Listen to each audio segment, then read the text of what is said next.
ভগবান কলিযুগের মাটিতে এসে কাঙাল হয়ে ভিখারি হয়ে কেন হরিনাম দিচ্ছে দাঁড়ে দাঁড়ে জানো? তার একটা কারণ আছে।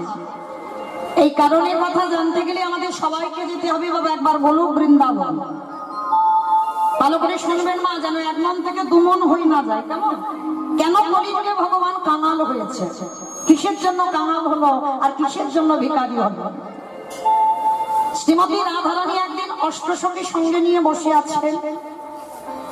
প্রাণ গোবিন্দ আমার গিয়ে বলছে, রাধে ও রাধে, তোমার সঙ্গে আমার একটা কথা আছে রাধে। বেশ বলো বধূ, কি কথা? আচ্ছা রাধে, এই জগতে হাজার হাজার ভক্ত আছে, লাখ লাখ ভক্ত আছে, কোটি কোটি ভক্ত আছে, আমার ভক্তের অভাব নেই।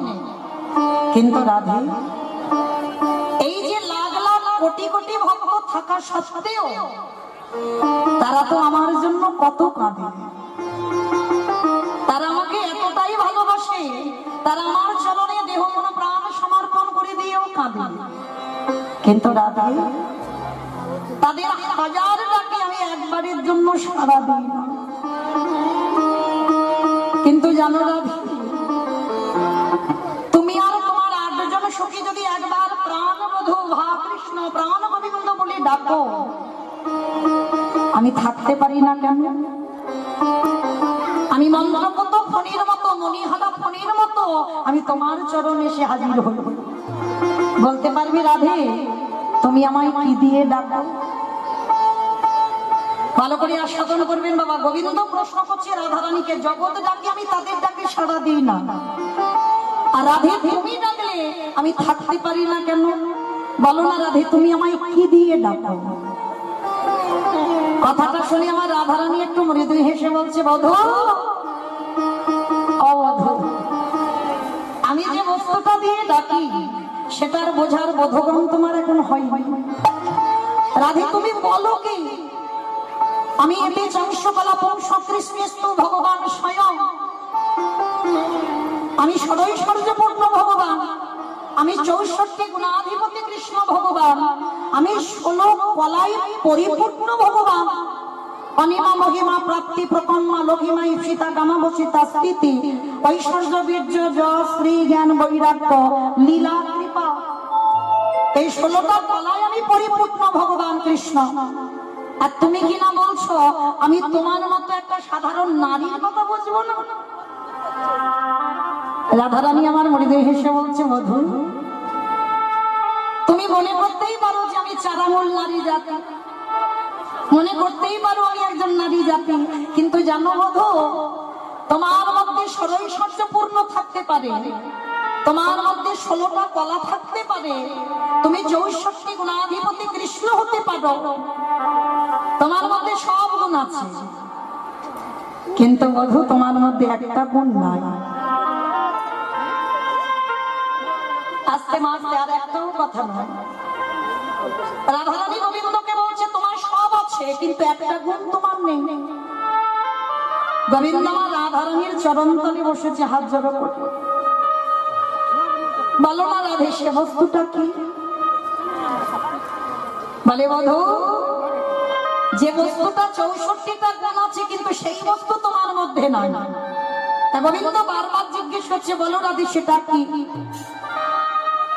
আচ্ছা মাইরা, আপনাদের একটা কথা জিজ্ঞেস করি, বলো তো ভগবান সব থেকে কারে বেশি ভালোবাসে? একটু জোরে বলো। ভক্তকে, বেশ, ভক্তকে সব থেকে বেশি ভালোবাসে। আচ্ছা ভক্তকে কেন বেশি ভালোবাসলো? ভগবান পৃথিবীতে যাই হয়ে যাক, সব থেকে ভগবানের ভালোবাসা ভক্তির উপরে, কিন্তু ভগবান ভক্তকে এত ভালোবাসে কেন? কারণটা কি জানো? যে সম্পত্তিটা আমার ভগবানের নেই, সেই সম্পত্তিটা আমার ভক্তের কাছে আছে। যে সম্পত্তিটার নাম হচ্ছে বাবা ভক্তি। ভগবানের মধ্যে ভক্তি নেই বাবা, ভগবান প্রেমী, ভগবানের মধ্যে প্রেম আছে কিন্তু ভগবানের ভক্তি নেই। যার জন্য সর্বদা ভক্ত চরণ আশ্রয় করে। কেন? ভক্ত চরণ ধরলে আমার ভগবান যেন একটু ভক্তি সম্পর্ক হয়।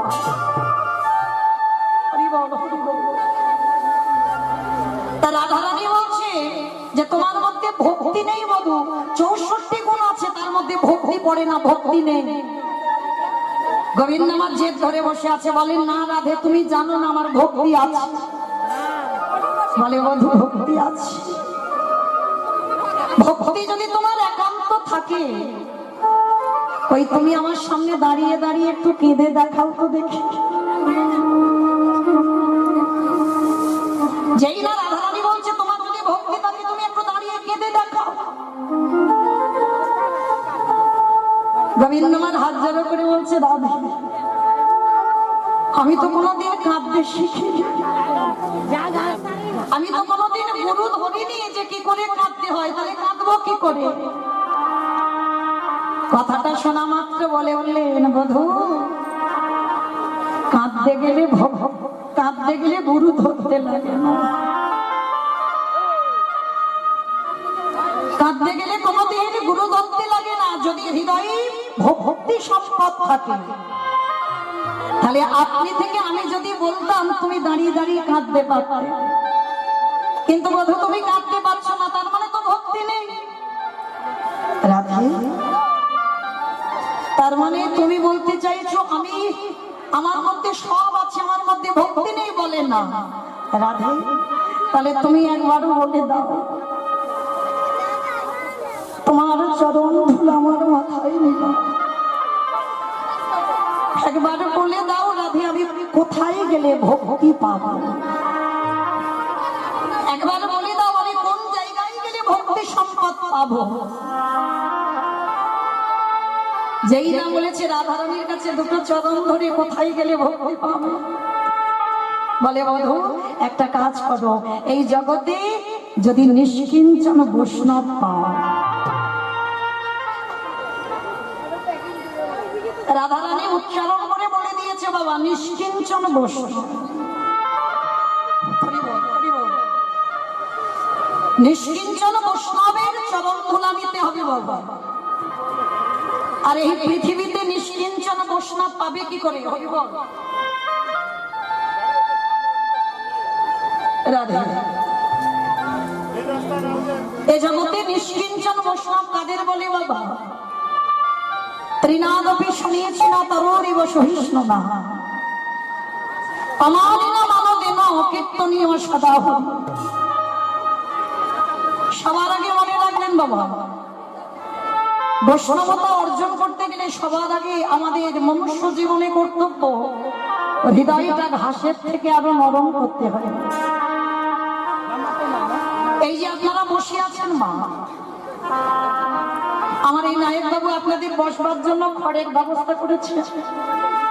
এই যে মাঠে বসে আছেন, মাঠে তো ঘাস আছে, তার উপরে বসে আছে, তার উপরে হাজার হাজার ভক্তরা বাবা মারিয়ে চলে আসছে। কই একবারও কি ঘাস মাথা তুলে বলেছে এগো তুমি কীর্তন শুনতে যাচ্ছ যাও, আমাকে ওই রকম করে মারিয়ে চলে যাচ্ছ? বৈষ্ণবতা অর্জন করতে গেলে বাবা সবার আগে তোমার স্বভাবটা তোমার হৃদয়টা ওই ঘাসের থেকে আরো নরম করে দিতে হবে। দেখবেন গাছ আমাদের অক্সিজেন দেয়, একটা মানুষ যদি অসুস্থ হয়ে যায় বাবা 1 ঘন্টার অক্সিজেনের দাম কত? কিন্তু আমরা সেই মূর্খ যে গাছের ডালপালাগুলো ছিটে ছিটে দিই, বড় বড় গাছগুলো কেটে দিয়ে আমরা কত ফার্নিচার তৈরি করি। ওই একবারের জন্য গাছ প্রতিবাদ করে না, গাছ একবারের জন্য বলে না আমি তোমাদের এত এত অক্সিজেন দিই, আমাদের ডালপালাগুলো ছিটে দাও কেন?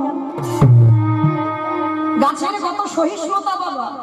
এই ঠান্ডার সময় দাঁড়িয়ে আছে, রোদে দাঁড়িয়ে আছে, বৃষ্টিতে দাঁড়িয়ে আছে, কোনোদিন বলে না আমাকে ঠান্ডায় কাঁথা দিয়ে দাও, বলে না বৃষ্টিতে আমার একটু ছাতা দিয়ে দাও।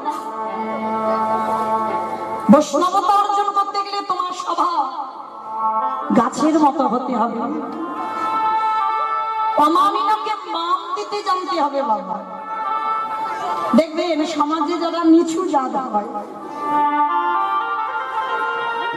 সমাজ যাকে সম্মান করে না, সমাজে যারা কোন ব্যক্তিকে যদি ঘৃণার চোখে দেখে, তুমি যদি বৈষ্ণবতা অর্জন করো তোমার কাছে কিন্তু সেই ব্যক্তিটা ঘৃণার পাত্র হবে না।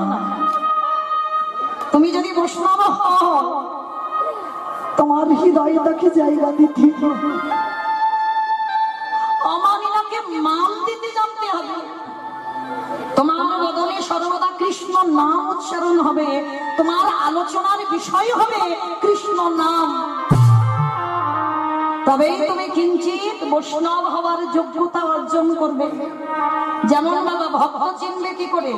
এই যে গলায় আমাদের মতো মোটা মোটা তুলসীর মালা দেখলে মনে করবে আমি বড় ভক্ত না, দাদার সঙ্গে তিলক সেবা করা রয়েছে আমি বড় ভক্ত না।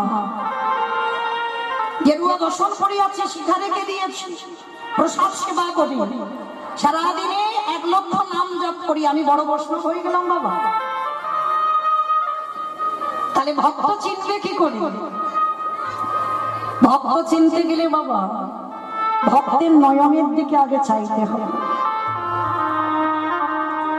ভক্ত চিনবে নয়নে, আর ভগবান চিনবে চরণে। ভক্তের নয়নের দিকে চেয়ে দেখবে, একবার কৃষ্ণ নামে যার হৃদয়টা দুলে ওঠে, একবার কৃষ্ণ নামে যার হৃদয়টা কেঁপে ওঠে, মনে রাখবেন কিঞ্চিত ভক্ত হওয়ার যোগ্যতা অর্জন করেছেন মাত্র। রাধারানী গোবিন্দকে বলে দিচ্ছে বিস্তার করে, বধূ তোমাকে ওই রকম ভক্তের চরণ ধরা নিতে হবে। রাধে গো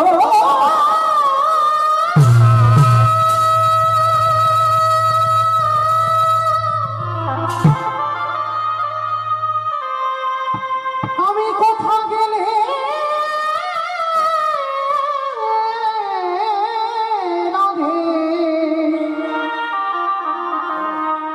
তেমন ভক্তি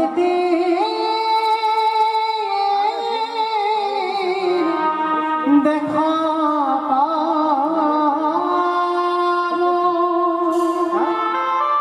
বেশ রাধে, আমি কথা দিলাম প্রকৃত ভক্তের পদধূলা নিয়ে আমি তোমাকে দেখাবো। সারা বৃন্দাবন ঘুরে ঘুরে বেড়াচ্ছে বাবা, ভক্তই পাচ্ছে না। আর যদিও বাবা পাচ্ছে বাবা, জগতের সাজা ভক্ত সব, একটাও প্রকৃত বৈষ্ণব পাচ্ছে না, সব জগতের সাজা। ভগবান সারা বৃন্দাবন ঘুরে ঘুরে পেল না। ভগবান শেষে দাঁড়িয়েছিল বাবা একটা জায়গায়, জায়গাটা কোথায় জানো? যে জায়গাটার নাম হলো যে জায়গাটার নাম হলো হস্তিনাপুর। কি বাবা নাম শুনেছেন হস্তিনাপুর? কিসে শুনেছেন? আমি তো জানি না, আমার নাম্বার তো দিয়ে রাখছি। মহাভারত। বেশ, মহাভারতে হস্তিনাপুর। এই হস্তিনাপুরে বাবা জানবেন কুরুপক্ষে ছিলেন পিতামহ ভীষ্ম, আর পাণ্ডব পক্ষে ছিলেন আমার ভগবান কৃষ্ণ। এই যখন আমার পাণ্ডব পক্ষে ভগবান কৃষ্ণ ছিল, কুরুপক্ষে পিতামহ ভীষ্ম, এই কুরুপক্ষে দাঁড়িয়ে বাবা দুর্যোধন একটা দাদু ভীষ্মকে বড় কথা বলেছিল, দাদু তুমি আমার বাড়িতে খাও, আমার বাড়িতে পড়ো, আমার বাড়ির অন্ন ধ্বংস করো। দাদু তুমি বলতে পারছো না যে পঞ্চ পাণ্ডব কি করলে ওদের মৃত্যু হবে? তোমার তো ইচ্ছা মৃত্যু, তুমি মনে করলে তুমি আজই মরতে পারো, তাহলে যার ইচ্ছা মৃত্যু হয়, তুমি আমার বাড়ির অন্ন ধ্বংস করছো, আর এইটুকু তুমি বলতে পারছো না কি করলে পঞ্চ পাণ্ডবদের মৃত্যু হবে?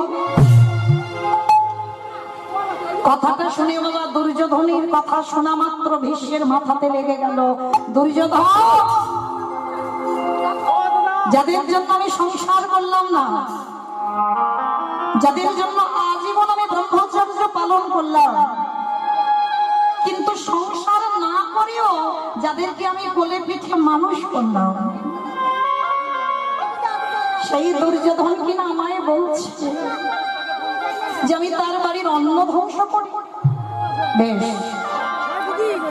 শোনো দুর্যোধন, আজ রাত্রিবেলা আমি ধ্যানস্থ হব, আর রাত্রিবেলা ধ্যানস্থ হলে তোমার স্ত্রী ভানুমতিকে আমার কাছে একটু পাঠিয়ে দিও।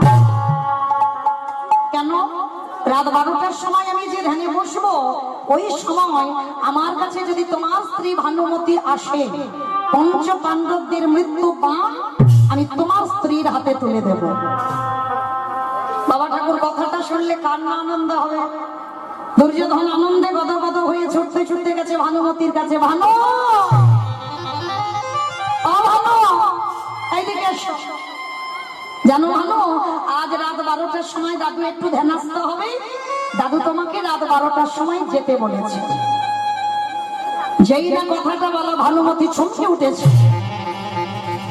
হ্যাঁ গো, তোমার মাথা ঠিক আছে তো?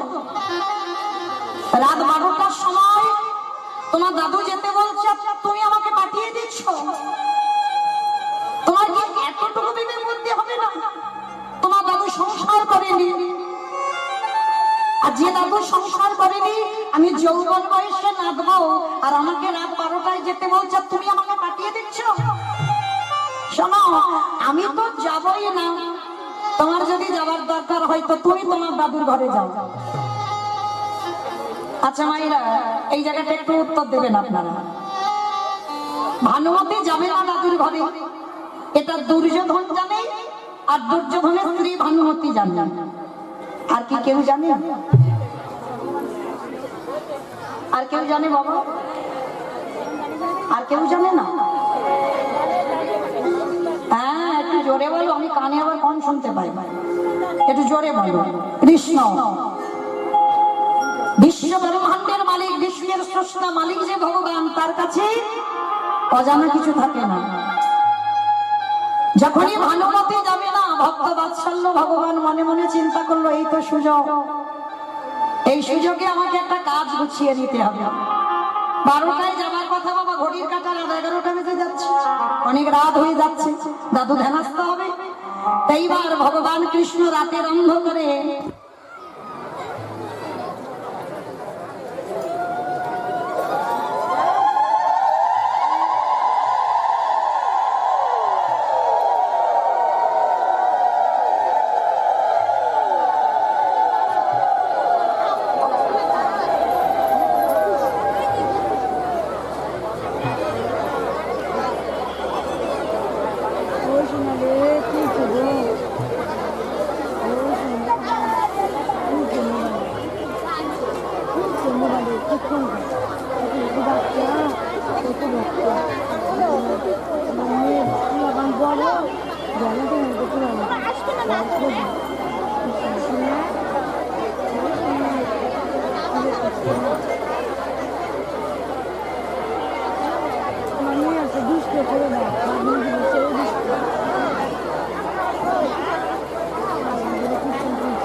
জানি যে রাধে পিতাই গৌর কৃষ্ণ প্রেমানন্দে হরি বল হরি বল হরি বল।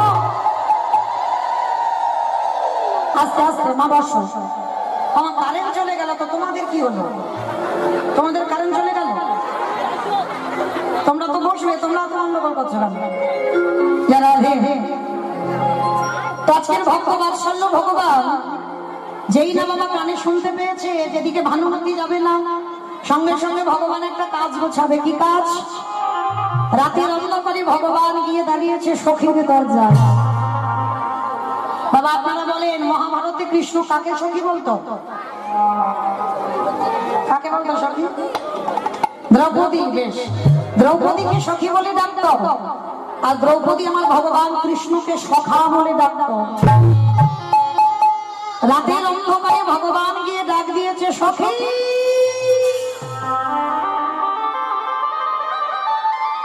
আর দেরি নয়, এক্ষুনি তুমি এই মুহূর্তে তুমি আমার সঙ্গে চলো, একটা জায়গায় যেতে হবে। বাবা এই জায়গাটা একটু আস্বাদন করবেন যে দ্রৌপদী একটা নয়, দুটো নয়, 5-5টা স্বামী। আচ্ছা বলেন, তোমার রাতের অন্ধকারে যদি কোনো পরপুরুষ এসে দরজা ধাক্কা দিয়ে ডাকে, এসে যদি আমাদেরকে ডেকে বলে সখী তোমার সঙ্গে খুব দরকার আছে, এক্ষুনি আমার সঙ্গে এক জায়গা চলো, মায়েরা আপনারা সঙ্গে সঙ্গে ঘর থেকে চলে যাবেন? কৈফিয়ত নেবেন না, প্রশ্ন করবেন না, কেন যাব, কি জন্য যাব, কিসের জন্য এসেছ, কত প্রশ্ন করো, কত কৈফিয়ত। কিন্তু বাবা যে তত্ত্ব দ্রৌপদী জানেন, সেই তত্ত্ব আপনারা আমরা এখনো পর্যন্ত বুঝতে পারছি না। রাত 10টা হোক, রাত 12টা হোক, বিকাল 4টে হোক, সকাল 10টা হোক, যে কোনো টাইমে বাবা যদি আমার ঘরের মালিক এসে দরজায় দাঁড়িয়ে ডাকে সখী আর দেরি নয়, এক্ষুনি আমার সঙ্গে তোমাকে যেতে হবে, তখন বললে হবে না মা যে স্বামী ঘরে আছে, ছেলেটা বাইরে আছে, ও ফিরুক, তারপরে আমি তোমার ডাকে যাব। যে কোনো টাইমে যদি একবার ঘরের মালিক ডাক দেয়, একবারে যদি বাঁশি বাজিয়ে দেয়, কে বলো বন্ধু, কে বলো বান্ধব, সকল মায়া ছিন্ন করে চলে যেতে হবে। আমার ভগবান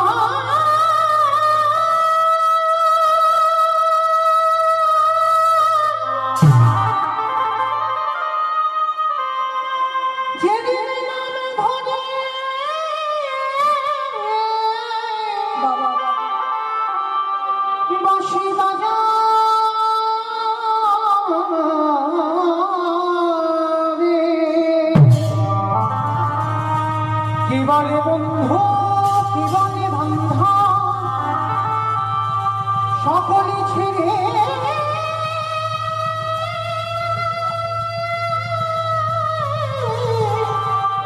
আমাদের যেতে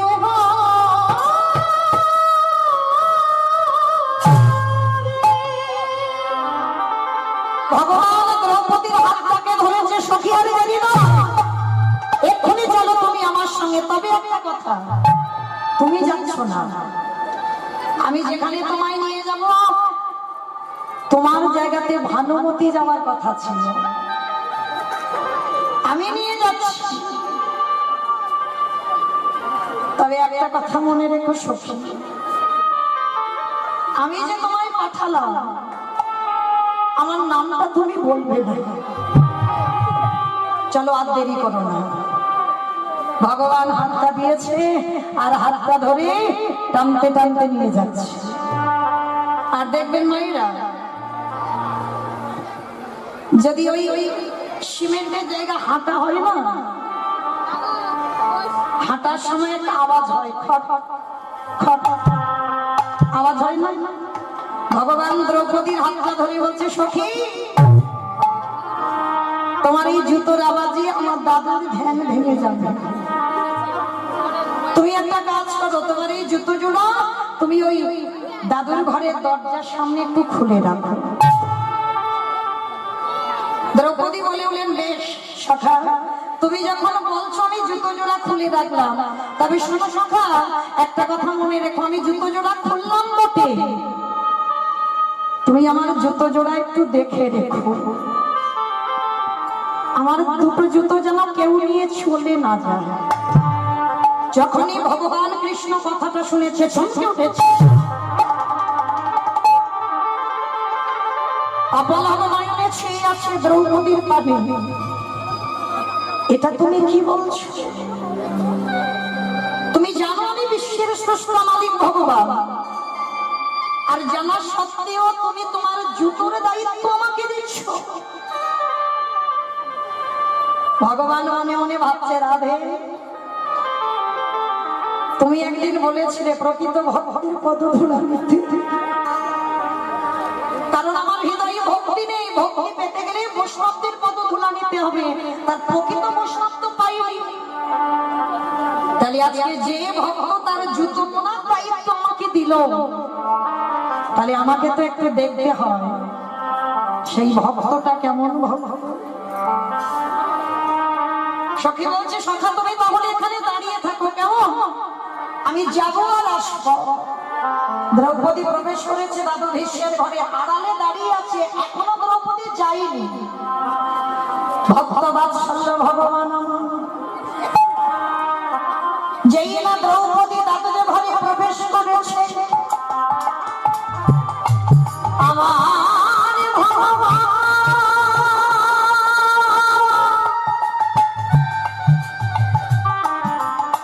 ওই দ্রৌপদীর জুতো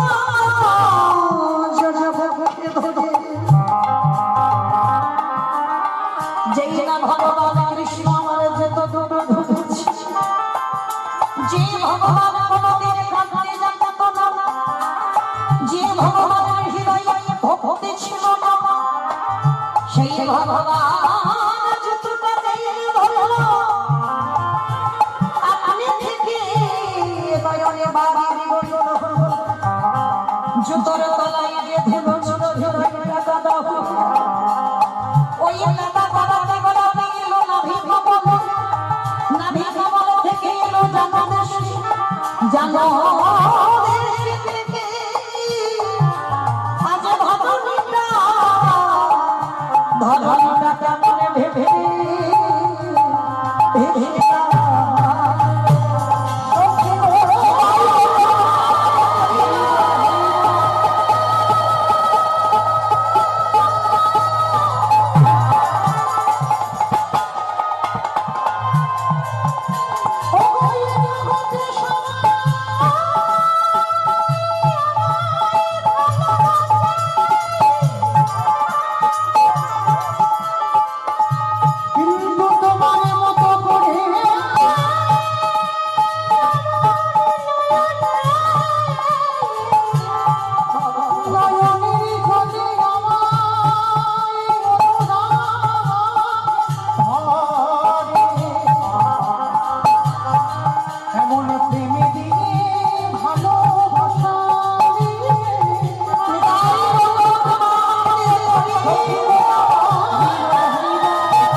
চমকে উঠল ভগবান।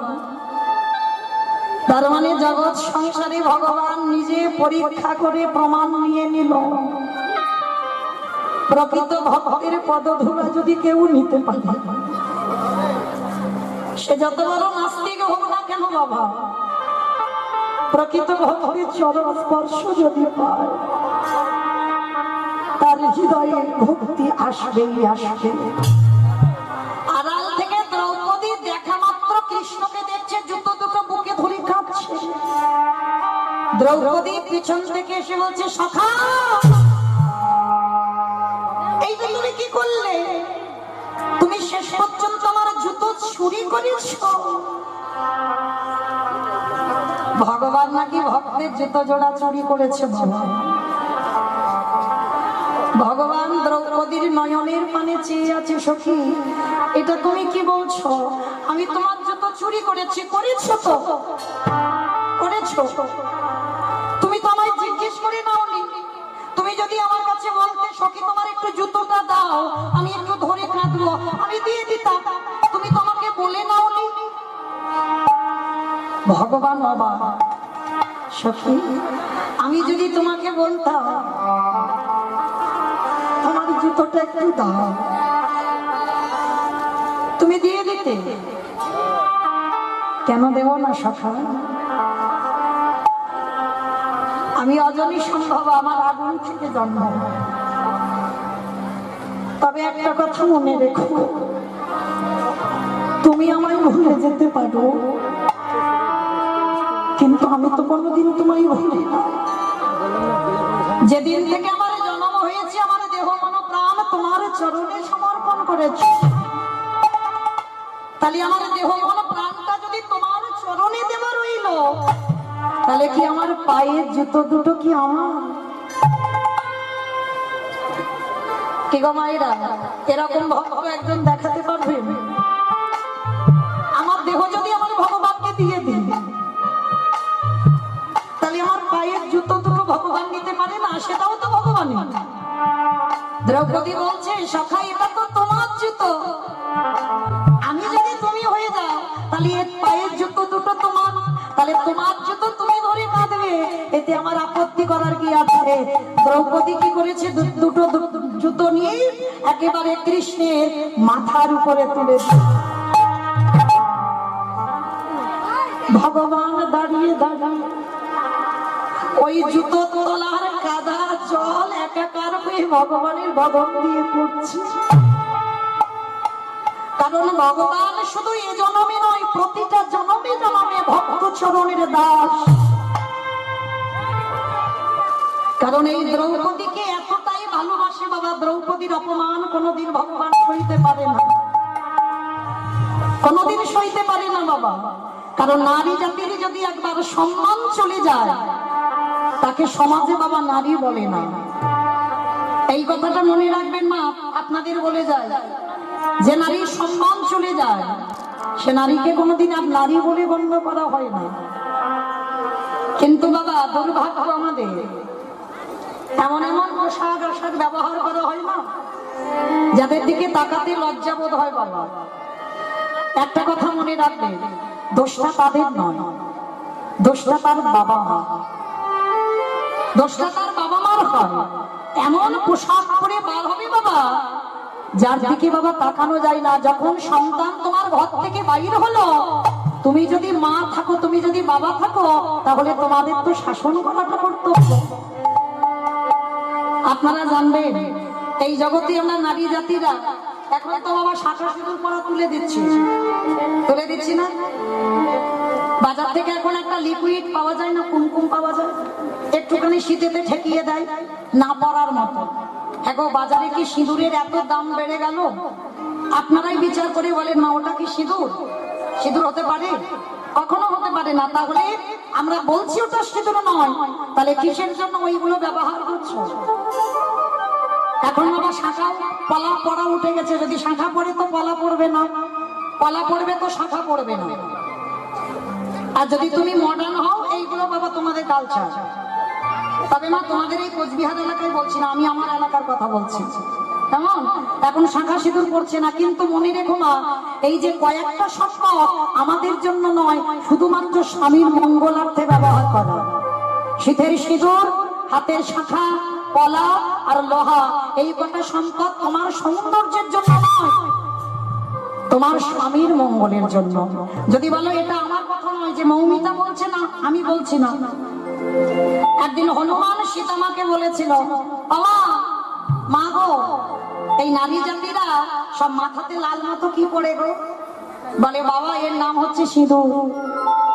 তা হনুমান তো মানুষ করে জন্ম নয়, কপি করে জন্ম। বলছে ও মা, তা সিঁদুর মেয়েরা কেন পড়ে? বলে বাবা তার স্বামীর মঙ্গলের জন্য পড়ে। তা হনুমান হেসে বলছে ও মা, তার নারীরা লাল মতো ওটা সিঁদুর মাথায় পড়ে স্বামীর মঙ্গলের জন্য, তবে মামা তুমি কেন পড়ো? বলে বাবা আমি পড়ি তোর রামচন্দ্রের মঙ্গলের জন্য। হনুমান শুনে নিয়েছে, শুনে নিয়ে বাবা তাহলে আপনারা কি বুঝলেন? আমি তো বলছি না, সীতামা বলেছে যে প্রত্যেকটা নারী তার স্বামীর মঙ্গলের জন্য সিঁদুর পরে, কিন্তু আমার আমরা মানছি এগুলো? মানছি না। কিন্তু সীতামা রামায়ণ বলে যাচ্ছে হনুমানকে, তা হনুমান যখন শুনেছে যে রামচন্দ্রের মঙ্গলের জন্য সীতামা সিঁদুর পরে, হনুমান কি করেছে বাবা, ভোর ভোর উঠে পড়েছে। সেদিন রাত্রিবেলা ঘুমাইনি, ভোরবেলা গঙ্গা স্নান করে শুদ্ধ বস্ত্র পরিধান করেছে হনুমান। আর হনুমান শুদ্ধ বস্ত্র পরিধান করে আর একেবারে বাবা সিঁদুর, মা সীতার ঘরে গিয়ে দেখছে 3 কৌটো সিঁদুর বসানো আছে। 3টে কৌটো নিয়ে একেবারে মাথা থেকে পা পর্যন্ত বেশ করে সিঁদুর মেখে, সারা গায়ে সিঁদুর মেখে ঠাকুর ঘরে গিয়ে রাম রাম রাম রাম রাম। রামচন্দ্রের কানে আওয়াজ গেছে, হনুমান ডাকছে। রামচন্দ্র ছুটে এসেছে, হনুমান, এই হনুমান। যেই না হনুমান বলে ডেকেছে বাবা, হনুমান তো ভয়ে থরথর করে কাঁপছে। কিন্তু প্রভু ডেকেছে, হনুমান সামনে এসে দাঁড়িয়েছে। এইরকম সারা গায়ে লাল করেছিস কেন? কে তোকে এরকম লাল করে দিয়েছে? দেখবেন বাবা, একটা হনুমানের গায়ে সারা গায়ে সিঁদুর মাখা আছে না, সিঁদুরে লাল আছে তো, ওই দিন মেখেছিল। তাই এবার সারা গায়ে সিঁদুর মেখে রামচন্দ্রের কাছে দাঁড়িয়ে তো ঠক ঠক করে কাঁপছে। আয় আয়, তোকে কে এইরকম মারতে বলেছে? এগুলো কি? হনুমান মাথাটা নিচু করে বলছে, প্রভু আমি জানবো কি করে? আমি মাকে বললাম, মা সিঁদুর মেয়েরা কেন ওই লাল মতোটা কি বলে সিঁদুর কেন পড়ে? বলে তার স্বামীর মঙ্গলের জন্য। আমি বললাম, ও মা তুমি কেন পড়েছো? বললে তোর প্রভু রামচন্দ্রের মঙ্গলের জন্য। ও মা, হে রাম,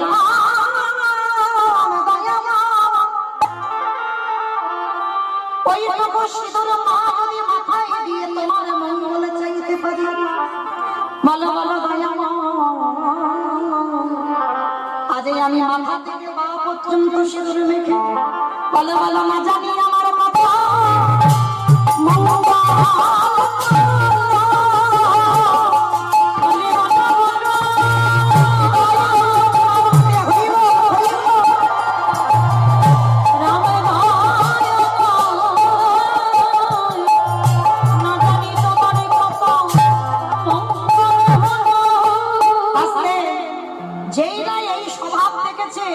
সঙ্গে সঙ্গে সীতামার গলায় ছিল মুক্তোর মালা।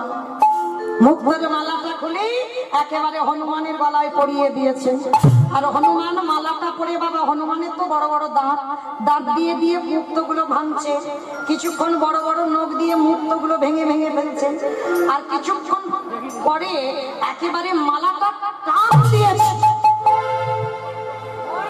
সীতামা রেগে গিয়ে বলে, এই জন্য বলে হনুমান, হনুমানের গলায় মুক্তোর মালা সাজে? হনুমানে কেঁদে বলল, মা গো এই জগতে সবাই আমায় হনুমান বলে বলো, কিন্তু তুমি কোনদিন আমায় হনুমান বলো না। আমার মুখে লেখায় আছে রাম সীতার নাম। সেই দিন বড় বড় নখ দিয়ে বক্ষটা বিদীর্ণ করে দেখিয়েছিল, দেখো মা রাম সীতা জবালে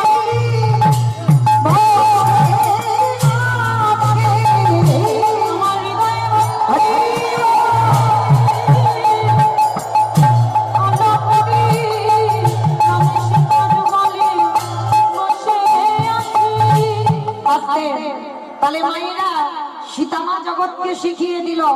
তাই আমি প্রত্যেকটা মায়ের চরণ ধরে বলে যাব, যারা সংসার করেছেন, যারা সংসারী, ওই বাজার থেকে লিকুইড কিনে এনে কপালে দিও না।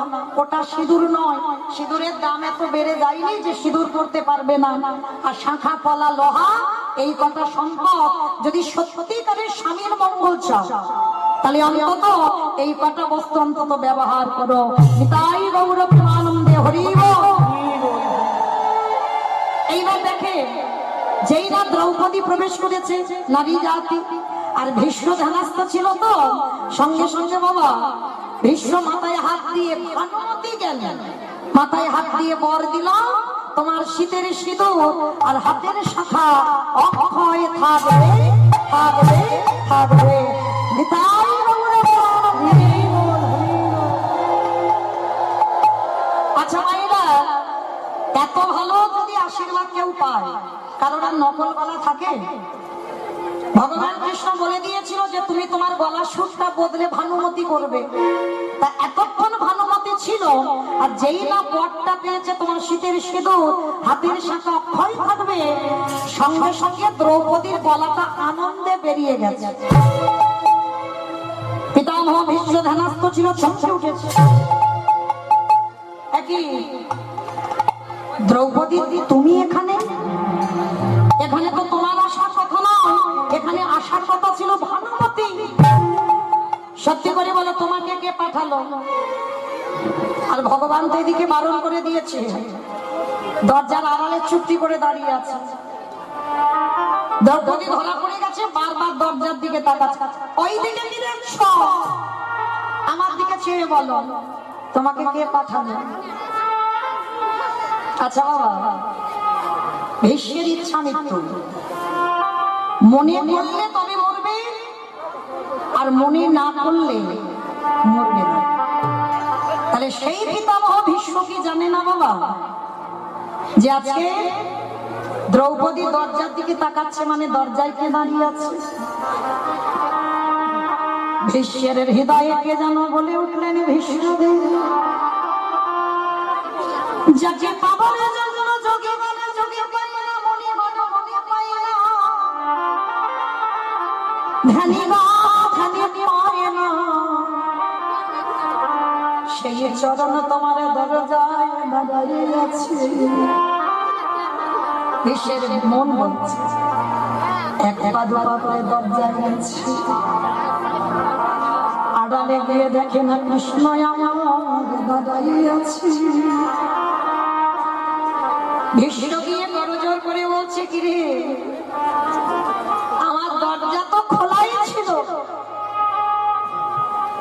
তুই দ্রৌপদীকে যেতে বললি, তুই কই গেলি না? তুই গেলি না কেন? দরজা তো খোলা ছিল। যেই না বলেছে দরজা খোলাই ছিল, কৃষ্ণ মনে মনে বলে, তুমি জানো না এই জগতে প্রতিটা ভক্তির দরজায় দাঁড়িয়ে আছে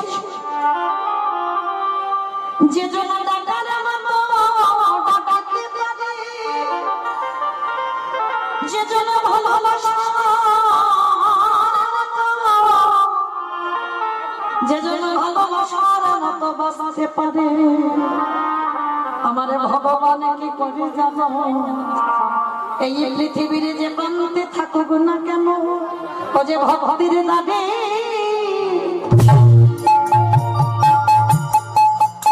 ভক্তির দাবি ছুটি আসে, যে জনকে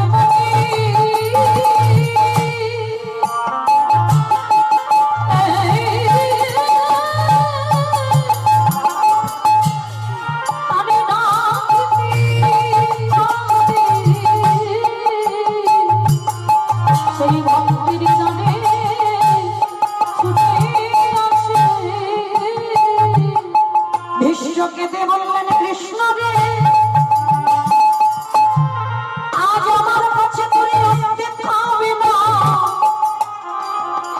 যেদিন আমার নিধনের সময় হবে, যেদিন আমি মনে করব আমার যাবার সময় হবে, কথা দিয়ে যা কৃষ্ণ, আজ যেমন করে যেদিন আমার প্রাণ পক্ষী উড়ে চলে যাবে, ওরে এমনি করে গে দাঁড়াই থাকবি, যেদিন নিধনের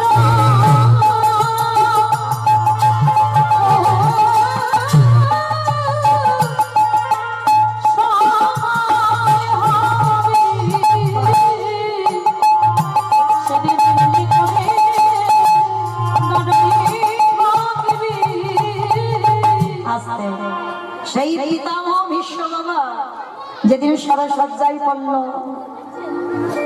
এই যে বাবা আজকের দিনটা আমাদের বড় ধন্যাতি ধন্য দিন, জানেন তো? মকর সংক্রান্তি বড় ধন্য দিন। আবার আজকে আমরা অনেকে করে আছেন এখানে ষষ্ঠীলা একাদশীর উপবাস। ওই কতজন একাদশী করেছেন একবার হাতটা তোলেন তো দেখি। বাহ, অনেক ভক্তরা গঙ্গাসাগরে স্নানে যাচ্ছে, জয়দেবের মেলা বীরভূম স্নানে যাচ্ছে মকর সংক্রান্তি। আবার আজকের দিনে উত্তরায়ণ করবে। দুটো আয়ন বাবা, দক্ষিণায়ন আর উত্তরায়ণ। ভীষ্ম দেহত্যাগ করবে বাবা, যতদিন না উত্তরায়ণ করবে দেহত্যাগ করতে পারবে না। আজকে সেই দিন শুরু, উত্তরায়ণ করবে আজকে সেই দিন শুরু। তাহলে আজকের আমরা বড় ধন্য দিন। আজকের আমরা সবাই একত্রিত হয়ে বসে আছি। আজকের দিনে সেই যে ভগীরথ মর্তির মাটিতে গঙ্গাকে আহ্বান করেছিল, আজকের অনেক ভক্তরা গঙ্গা মায়ের পূজা করবে। তাহলে আজকের এই দিনে পিতামহ ভীষ্ম উত্তরায়ণ করবে, তারপরে এতদিন দেহত্যাগ করতে পারেনি। ইচ্ছামিত্র তো উত্তরায়ণ করবে, তারপরে পিতামহ ভীষ্ম ত্যাগ করবে দেহ, কিন্তু দেহত্যাগ করবে আমার ভগবান ভীষ্মের কাছে এসে দাঁড়িয়েছে। বলো শেষের সময় তুমি আমার কোন রূপে দেখতে চাও? কথা দিলাম তুমি যে রূপে দেখতে চাইবে আমি সেই রূপে ধরা দেব। বলো তুমি কোন রূপে দেখবে? বৃন্দাবনের কৃষ্ণ, না মথুরার কৃষ্ণ, না দ্বারকার কৃষ্ণ? বলো কোন কৃষ্ণ রূপে দেখবে? ভীষ্ম নয়ন জলে কেঁদে বললে কৃষ্ণ আমি বৃন্দাবনের কৃষ্ণ রূপে দেখতে চাই না, দ্বারকার কৃষ্ণ রূপে আমি দেখতে চাই না, আমি মথুরার কৃষ্ণ রূপে দেখতে চাই না।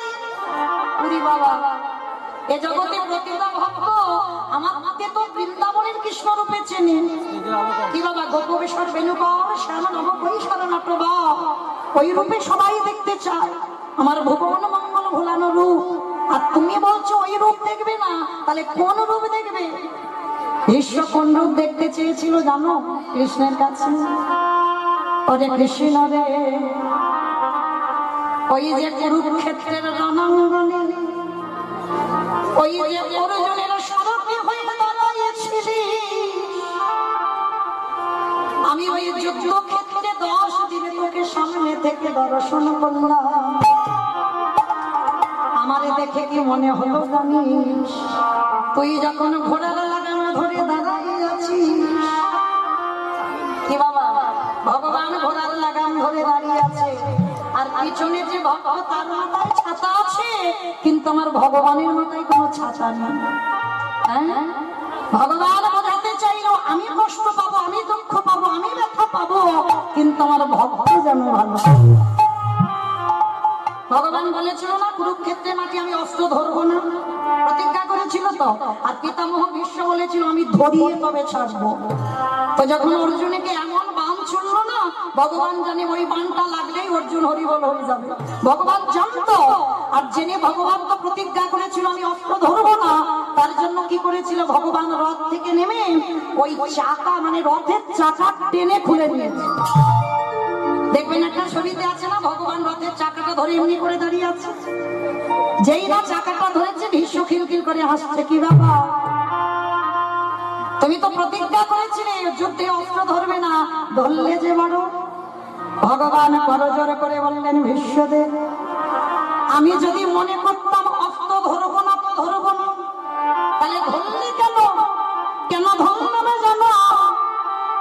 এই জগৎকে আমি দেখিয়ে দিলাম আমি ভগবান হয়ে মিথ্যাবাদী হতে পারি, আমি ভগবান হয়ে আমার কথার খিলাফ হতে পারে, কিন্তু আমার ভক্ত যেন এই জীবনে যে প্রকৃত আমার চরণের দাস হবে সে যেন কোনোদিন মিথ্যাবাদী মিথ্যাবাদী না হইব।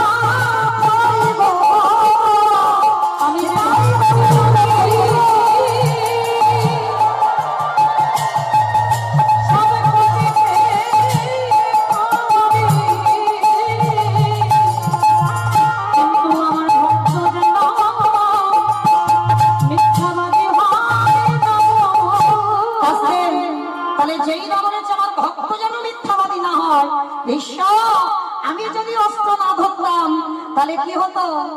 তুমি মিথ্যাবাদী হয়ে যেতে। তুমি তো প্রতিজ্ঞা করেছো কৃষ্ণ আমি তোমাকে অস্ত্র ধরাবো, তাহলে আমি যদি না ধরতাম তুমি মিথ্যাবাদী হয়ে যেতে। তাই জগৎকে আমি দেখালাম আমি মিথ্যাবাদী, কিন্তু আমার ভক্ত মিথ্যাবাদী নয়। তাহলে মায়েরা, তাহলে যে ভক্তটা রথের পিছনে বসেছিল সে তো যেমন তেমন ভক্ত নয়। কি গো, কত বড় ভক্ত!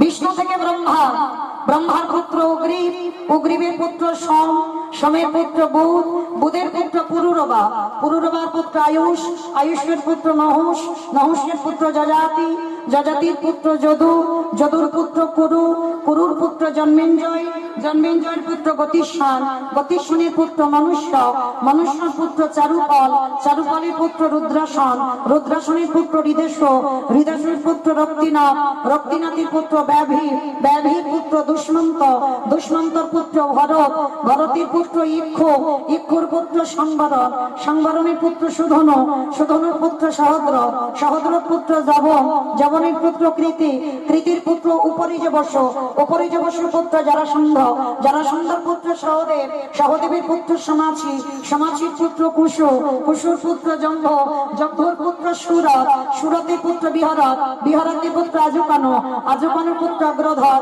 অগ্রধরের পুত্র দেব ঋষি, দেব ঋষির পুত্র ঋক, ঋকের পুত্র বিদিক, বিদিকের পুত্র পতিত, পতিতের পুত্র শান্তনু, শান্তনুর পুত্র বিচিত্র বীর্য, বিচিত্র বীর্যের পুত্র পাণ্ডব, আর পাণ্ডব তৃতীয় পুত্র যে রথে বসেছিল যার নাম হলো তৃতীয় পাণ্ডব অর্জুন। এত বড় বংশের ছেলে যার জন্য ভগবান কুরুক্ষেত্রের মাঠে ঘোড়ার লাগাম ধরে দাঁড়িয়ে আছে। ভীষ্ম মৃত্যুর সময় বলে উঠল, কৃষ্ণ আমাকে ওই রূপে তুই একবার দেখা দে। বলে কেন? ভীষ্ম বলে আমার কি মনে হয় জানিস, প্রতিটা যুগে যুগে ভক্ত ধরে ভগবানের চরণে, আমি যখন অর্জুন উপরে আছি তুই নিচেতে দাঁড়াইয়ে আছিস, আমার দেখে কি মনে হলো জানিস, আমার ভগবান ধরে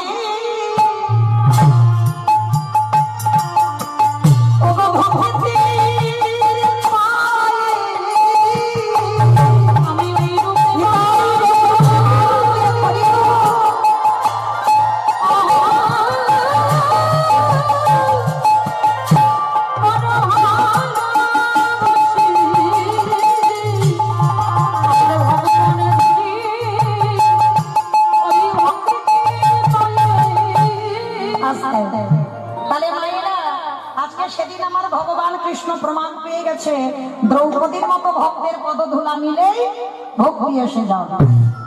সারা বৃন্দাবন ঘুরে বেড়াচ্ছে, বৈষ্ণব পাচ্ছে না। শেষে একটা বৈষ্ণবী পেয়েছিল বাবা। তবে বৈষ্ণবীটা যে কে আমি বলবো না, আপনারা বলবেন। বৈষ্ণবীটা কে? বৃন্দাবনে কৃষ্ণ একজনকে খুঁজে পেয়েছিল। সে কে জানো? কৃষ্ণ কাঁদলে কাঁদে, কৃষ্ণ হাসলে সেও হাসে, যারে কৃষ্ণ মায়া জানা তিনি হলেন কৃষ্ণ কান্তা শিরোমণি, রমণী রতনমণি, ভুজঙ্গহারা ভুজাগিরি, কৃষ্ণ প্রেম সায়নের মহাগিরি, গাম্ভীর্য শালিনী। বলো তো দেখি মা, বৈষ্ণবীটাকে বলো, বৈষ্ণবীটাকে এত উদাহরণ দিলাম। বেশ, রাধে গো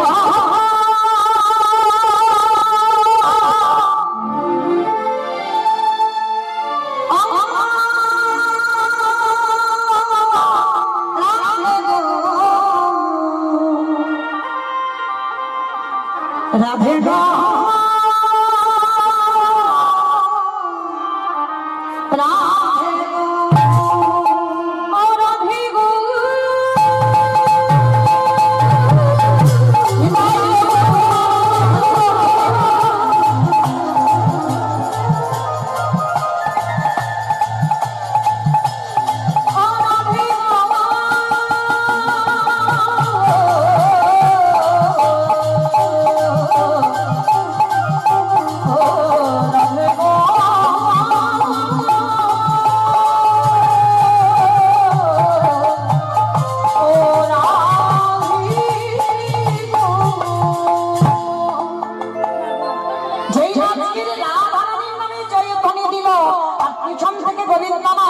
ওই রাধারানীর চরণ ধুলাটা নিল। আর যেই না চরণের ধুলাটা নিল বাবা, সঙ্গে সঙ্গে রূপ পরিবর্তন। কিরকম পরিবর্তন? কালো ছিল ফর্সা হলো, কালো ছিল ফর্সা, মূর্খ ছিল পণ্ডিত হলো, ছিল পণ্ডিত হলো, বাঁকা ছিল সোজা হলো। ছিল সোজা হলো। কি বাবা এগুলো হয়েছে তো? কালো ছিল ফর্সা হলো, বাঁকা ছিল সোজা হয়ে গেল, চোর ছিল সাধু হয়ে গেল। আবার 24 বছর বয়সে বাবা মস্তকটা, মাথার চুল ছিল নাড়ান পর্যন্ত হয়ে গেল। তাহলে কত পরিবর্তন হলো একটা নারীর পদধূলা নিয়ে। আর যেই না নারীর পদধূলাটা নিয়েছে বাবা, সঙ্গে সঙ্গে ভগবানের রূপ পরিবর্তন হচ্ছে। ভগবান মনে মনে ভাবলেন, আজকে যখন একটা নারীর চরণ ধুলা নিয়ে আমার এত পরিবর্তন, এইবার যদি হাজার হাজার বৈষ্ণবের পদধূলা পাই, তাহলে না জানি আমার কি না পরিবর্তন হবে। শ্রীরাধা প্রণয় মহিমা কৃতিশু বনৈব সঞ্জনার ভূত মধুরিমা কৃতিশু আমদীয় সৎসঞ্চস্য মদন ভাবত তদ ভাবাভ সমজনী সচিব সিন্ধু হরিবৃন্দ। গোবিন্দের গো শ্রীমতী রাধারানীর নাম নিয়ে রাধা কৃষ্ণ একাত্মা দুই দেহ ধরি অনন্য বিলাস রস আস্বাদন করি।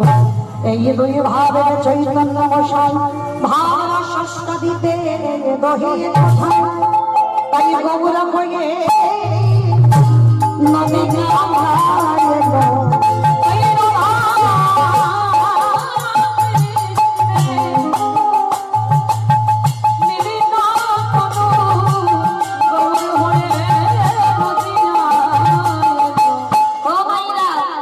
সেই কৃষ্ণ নদিয়ায় গৌর হলো, এসেছে ব্রজের বাবা কাল সখা দেবিয়া। ওই একটু অনুধ্বনি দেখি দাও।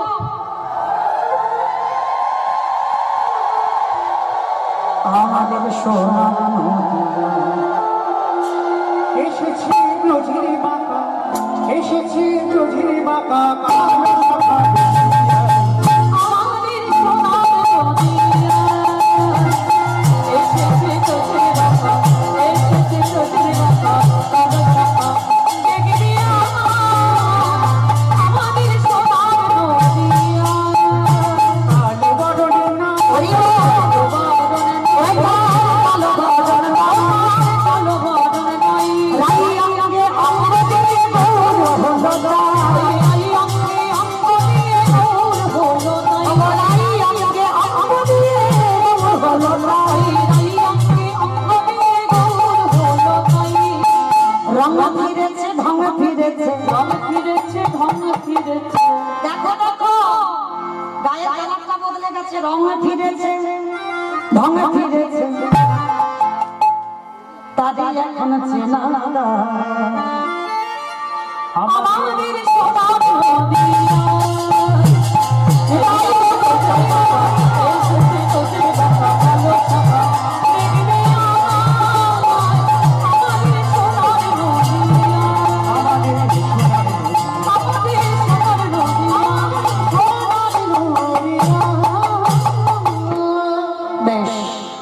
চলে আমরা সবাই সেই ভোলা নাম নিয়ে নবদ্বীপের মাটিতে অবতীর্ণ হলেন।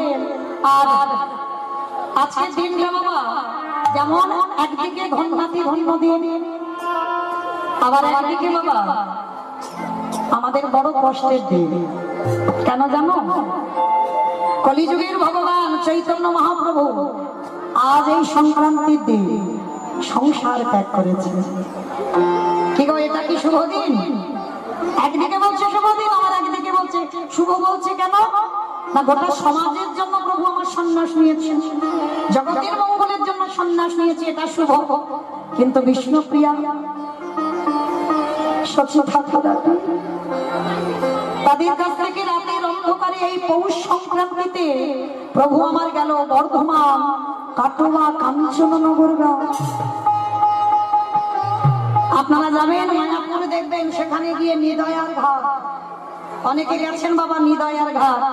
এক বাবা আমাকে কাগজে লিখে পাঠালেন, যিনি প্রভুর মস্তক মুন্ডন করেছিলেন তার নামটা গ্রন্থে বলছে বাবা মধু পরামানি। এই মধু পরামানি শেষ সময় আর তারপর থেকে ওই পারামানিকের কাজ করেনি বাবা। যার চাচর কেশরকে ওই মধু পারামানিক নিজের হাতে প্রভুর আমার কেশ মনমরণ করেছে। আর যে ঘাট থেকে প্রভু আমার ওই রাতের অন্ধকারে চলে গেল বর্ধমান, কাটোয়া, কাঞ্চননগর, যার জন্য ওই ঘাটটার নাম দেওয়া হলো নিদয়ার ঘাট। কেন? কারণ ওই ঘাটে দয়া ছিল না, যার জন্য তো নিমাই যেতে পারলো। আর যেদিন দীক্ষাটা নিয়েছিল বাবা মাঘ মাসে পয়লা তারিখ, কাটোয়া কাঞ্চননগরে গিয়ে বসলো বাবা ওই রূপের মানুষটা। 24 বছর বয়স, প্রভুর আমার মোট 48 বছর বয়স। 24 বছর সংসারী থেকে আজকের রাত্রিতে প্রভু আমার সন্ন্যাস নিয়েছিল, সংসার ত্যাগ করলো। কালকে মাঘ মাসের পয়লা তারিখ সন্ন্যাস মন্ত্রে দীক্ষা নিয়েছিল। তাহলে আজকে সেই নিমান মনে পড়েছে বাবা বৃন্দাবনের কথা। যেহেতু আমাদের অষ্টকালীন চলছে বাবা, এগুলো নিত্যলীলা প্রভু আমার প্রতিদিন করেছেন, প্রতিদিন। অষ্টকালীন মানে প্রতিদিন। যেমন দানলীলা একবার হয়েছে, নৌকা বিলাস একবার হয়েছে, মান একবার হয়েছে, এগুলো রোজ রোজ নয়। কিন্তু আজকে সকাল থেকে বাবা রসদগার, পূর্ব গোষ্ঠ, সূর্য পূজা, পরে হবে উত্তর গোষ্ঠ, আবার আমি আসবো রূপ, অভিসর, রাস, এগুলো প্রতিদিন ভগবান করত। তো আজকের প্রভু আমার নবদ্বীপের মাটিতে মা যদি নহি গুণ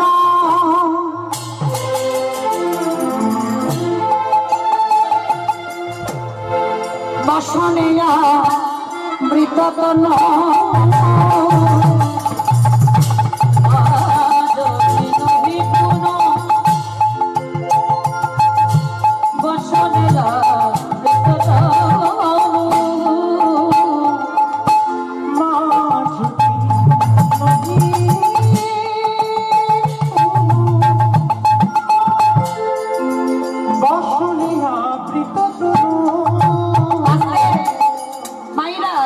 গৌরচন্দ্রিকা শুনলে বোঝা যাবে যে আজকের আমাদের আস্বাদন কি হবে। যদিও বাবা আপনারা জানেন, কারণ এই দিকের মানুষ তো, কারণ অষ্টকালীন চলছে মানে এখন আমার আস্বাদনটা কি হবে। তো আজকের গৌরচন্দ্র হচ্ছে না বাবা, গৌরচন্দ্রিকা। কেন? প্রভু আমার রাধা ভাব, আজকে কিন্তু কৃষ্ণ ভাব নয়, কারণ নারী নারী ভাব। কামিনী কাম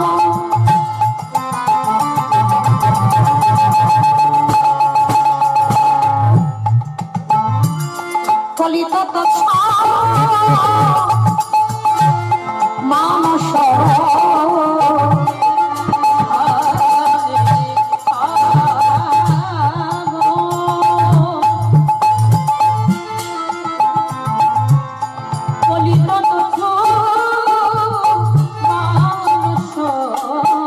গতীয় গজজিনী মন্দ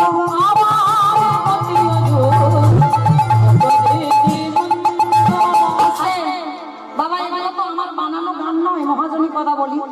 কামিনী মানে নারী জাতি, প্রভু আমার নারী হয়েছে। কামিনী কাম, আজকের প্রভু আমার নারী ভেবেই আজকে চলার ভঙ্গিমাটা কেমন? গতি অজু গজজিনী মন্দ। আমার গজ মানে কি গো? ঘোড়া।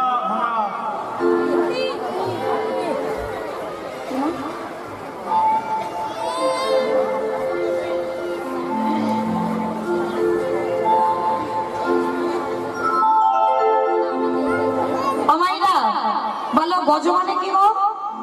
হাতি। বেশ, গজ মানে হাতি। তোমার প্রভু নবদ্বীপে একেবারে ভর দুপুর বেলা হেম সায়ে অতি গোলা, মানে প্রভুর অঙ্গকান্তিটা, হেম মানে সোনা, সোনার মতো চকচক করছে বাবা। আরো সূর্যের কিরণ পড়েছে, আরো যাবা প্রভুর জ্যোতি। আর নারী ভাবে আজকে যাচ্ছে গতি অজু গজজিনী মন্দ, মানে হাতির মতো হেঁটে হেঁটে যাচ্ছে। আমাইরা হাতি দেখেছো? দেখেছো কিরকম যাই গো? ছুটে ছুটে যায়। তাহলে কিরকম করে? মানে দূরে দূরে যায়, তাই না? অপরাধ নিও না, আমি একটা কথা বলি, কেউ যেন রেগে লেগে যেও না। দেখবে, এটা আমি বলছি না, জগৎকে শেখাচ্ছে বৈষ্ণব মহাজনেরা। যদি বাবা বনিদি বাড়ির মেয়ে হয়, বনিদি বাড়ির মেয়ে, যদি তার সংস্কার ঠিক থাকে, বাবা মার শাসন ঠিক থাকলে তাদের পোশাক সম্পূর্ণ আলাদা হয়। কি ভুল বললাম না? তাদের পোশাক আশাক আলাদা হবে, তাদের দেখবেন রাস্তায় হেঁটে যাওয়া সেটাও আলাদা হবে। আর দেখবেন এক একটা মেয়ে যখন যাবে রাস্তা দিয়ে দেখবেন একটু দুলে দুলে যায়, একটু দুলে দুলে যায় না? আর এক একটা মেয়ে যাবে দেখবে ঠিক যেন উটের মতো হেঁটে হেঁটে যাচ্ছে, মানে পা ফেলবে মানে ধরিত্রী যেন কেঁপে কেঁপে, হয় না? তো প্রভু আমার যাচ্ছে হাতির মতো গতি অজু।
নারী হয়ে গেছে, মানে শুধু আমার স্বভাব নারী নয়, মানে কণ্ঠে সুরটা নারী হয়ে গেছে। আর সর্বশরীর থেকে দুপুরবেলা হেঁটে যাচ্ছে তো সুরধ্বনির তীর ধরে একেবারে ঘামে একেবারে স্নান হয়ে যাচ্ছে প্রভু। জানো মাইরা, দেখবেন অনেক অনেক আছে পুরুষ, দেখতে পুরুষ কিন্তু কণ্ঠটা নারী ভাব। দেখেছো তোমরা কোনোদিন দেখেছো? দেখতে পুরুষ আর কণ্ঠটা নারী। আমাদের বাড়ি আছে, তোমাদের বাড়ি আছে, দেখেছো বাবা? আপনারা কেউ দেখেছেন? দেখেছেন? কি মা দেখেছেন? কোথায় দেখেছেন? ওই যে ওই যে ওই যে, তার মানে আমাদের কাছে আছে, তাই না? এই যে আমার ভাইটা রোলান বাজাচ্ছে, দেখবে দেখতে পুরুষ, সবাই দেখতে পাচ্ছ পুরুষ কিন্তু কণ্ঠটা নারী ভাব। প্রভু আমার নবদ্বীপের মাটিতে আজকের প্রভুর চরিত্রটা ঠিক এইরকম, মানে শুধু নারী ভাব নয়, কণ্ঠটাও বদলে গেছে বাবা। শুধু কণ্ঠ বদলায়নি, নয় নয় জলে পদে পুরো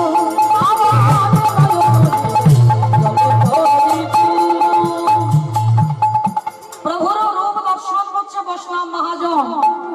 বাম ভুজই বসনে মুখ ঝাঁপই, বাম নয়নে ঘন চা, বাম নয়নে ঘন চা। আসলে মায়েরা আপনারা শাড়ি পরেছেন, আমিও শাড়ি পরেছি, তাহলে শাড়ি পরে যদি ঘুমটা দেওয়া যায় তাহলে কোন হাতে ঘুমটার কাপড়টা ধরবো? আঁচল তো বাম দিকে আছে, তাহলে কাপড়টা নিয়ে কি করবো? ডান হাতে। তাহলে বৈষ্ণবরা বলছে কেন বাবা? বৈষ্ণব কথা বলিতে বাম ভুজই, ভুজই মানে হাত, বাম ভুজই বসনে মুখ ঝাঁপই, বাম নয়নে ঘন চায়। তাহলে সব বাম দিকের কথা বলছে কেন, ডান দিকের কথা কয়নি কেন? কি গো, কত ভেবে চিন্তে লিখেছে দেখো। কারণ আমাদের মতো পোশাক বৃন্দাবনের ব্রজগোপীগণ পরে না। তাদের পোশাকটা কি মায়েরা ঠিক এইরকম করে পরে না, ডান দিক দিয়ে আঁচল তোলে, তাই তো? যারা হিন্দুস্তানি, মারোয়ারি, বিহারি তারাই তো। আর সেই বৃন্দাবনে বাবা ওরা গোয়ালা, যেমন আমিও গোয়ালা, আর যে বাড়িতে কীর্তন হচ্ছে তারাও গোয়ালা। ওই জন্য বেছে বেছে আমাকে চয়েস করে এনেছে।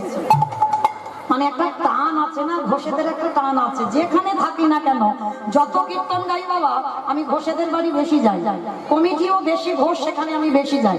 তো যাই হোক একটা টান থাকে। তো এই যে আমরাও গোয়ালা, যে বাড়িতে কীর্তন করছি তারাও গোয়ালা, দুধ ছানার ব্যবসা আছে, ঘরে ঘি বানায়। মাতাজি আমার কত গল্প করলো। তো আজকে সেই বৃন্দাবনে যারা, তারাও গোয়ালিনী, তারা হচ্ছে আহিরিনী গোয়ালিনী, মানে হিন্দুস্তানি। আর হিন্দুস্তানি যারা হয় তাদের কাপড়টা ঠিক এমনি করে পরা হয়। ওই জন্য বৈষ্ণব পদাবলিতে বলছে বাম ভুজই বসনে মুখ ঝাঁপই, বাম নয়নে ঘন চা, বাম নয়নে ঘন চা। বাবা রাধা মোহন দাস চিতে অভিলাষ সই চরণ যায় সেই চরণ যেন পায়। রাধা মোহনে রাতে কাজে বাড়ি দিলা প্রকাশ হলো রাধা মোহন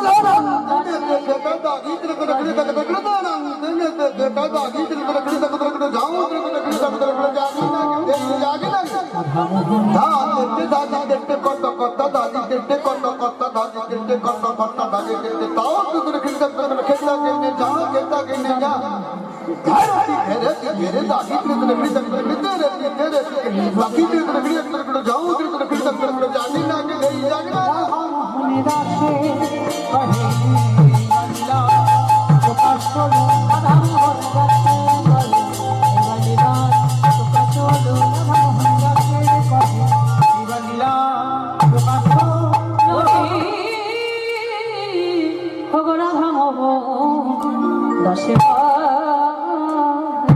জনিতাই চলুন আজকে আমরা সবাই চলে যাব মধুমাস ধাম বৃন্দাবন ধাম। এতক্ষণ যখন নবদ্বীপে রইলাম, এবার আমরা সবাই যাব বৃন্দাবন। যাওয়ার সময় একবার দিকে সবাই মিলে বলেন গৌর সত্তার কি, নবদ্বীপের ধাম কি, সচিনী বন্দর কি, ধ্বনিটা হলো কি, এটাও জয় বললাম, ধ্বনিটা হলো কি, এইটা জয় নয়, একটু প্রেম সে জয় দিতে হবে। এত জোরে জয় দাও, কত দূর যাবে? ফালাকাটা চলে যাবে। আমার ভালাকাটা যাবে, এটা অনেকটা দূর, অনেক দূর। আচ্ছা দেখি মা, যাদের যাদের হাত আছে একবার তোলো তো দেখি আমার নিতাই চাল গৌরচতি মতো আমার হাতে দাও।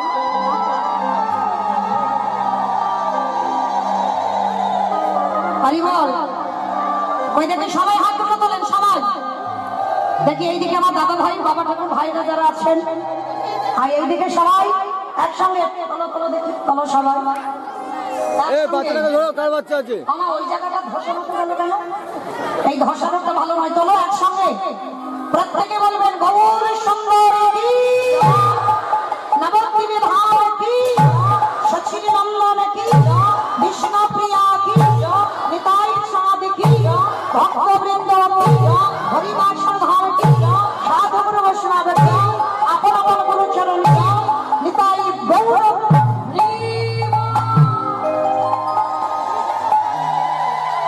চলো আজকে আমরা সবাই একটা ভজন গাইতে গাইতে প্রবেশ করি বিষয় শ্রীমতী রাধারানীর সূর্য পূজা। আর এই সূর্য পূজা একা একার দ্বারা নয়, সবাইকে নিয়ে পূজা হবে, তাই তো? তো দেখি সবাই মিলে বৃন্দাবনে যেতে গিয়ে একটু উলুধ্বনি দাও।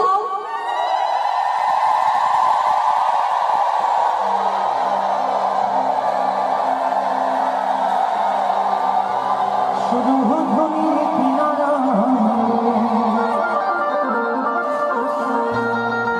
সোনার উপরে দিয়া নাচে না গরিব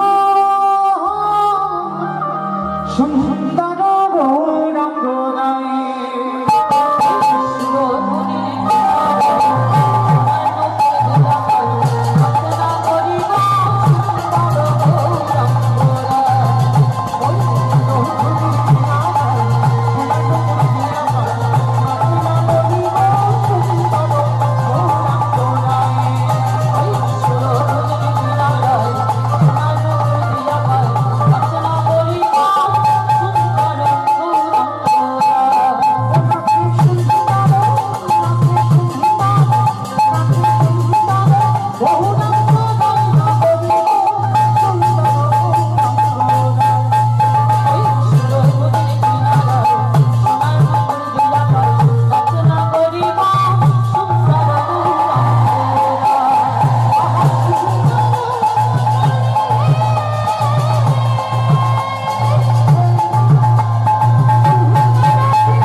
সবাই যাবেন আমার সঙ্গে? যারা যারা যাবেন একবার থেকে সবাই হাত দুটো তোলে, সবাই একসঙ্গে তালি তালি করো, তালি কেমন? আহা সুন্দর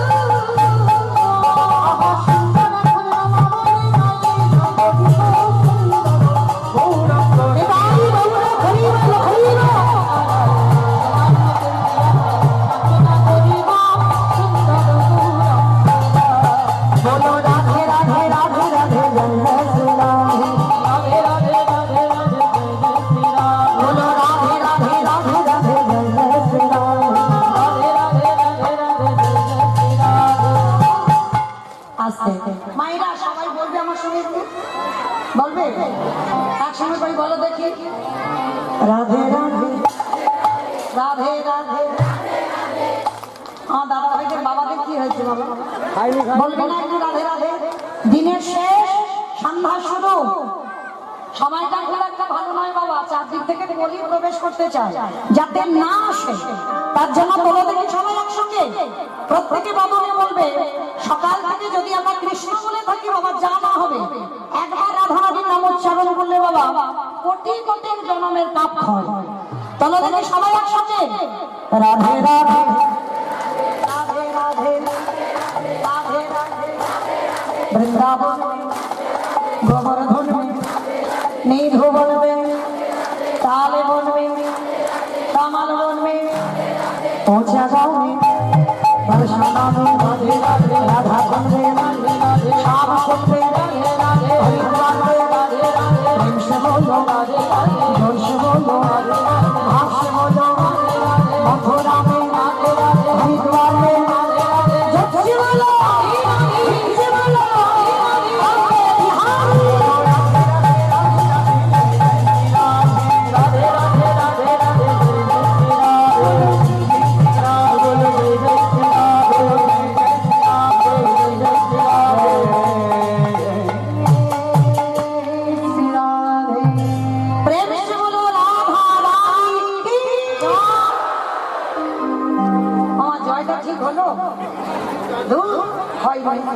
একটু প্রেম সে দিতে হবে।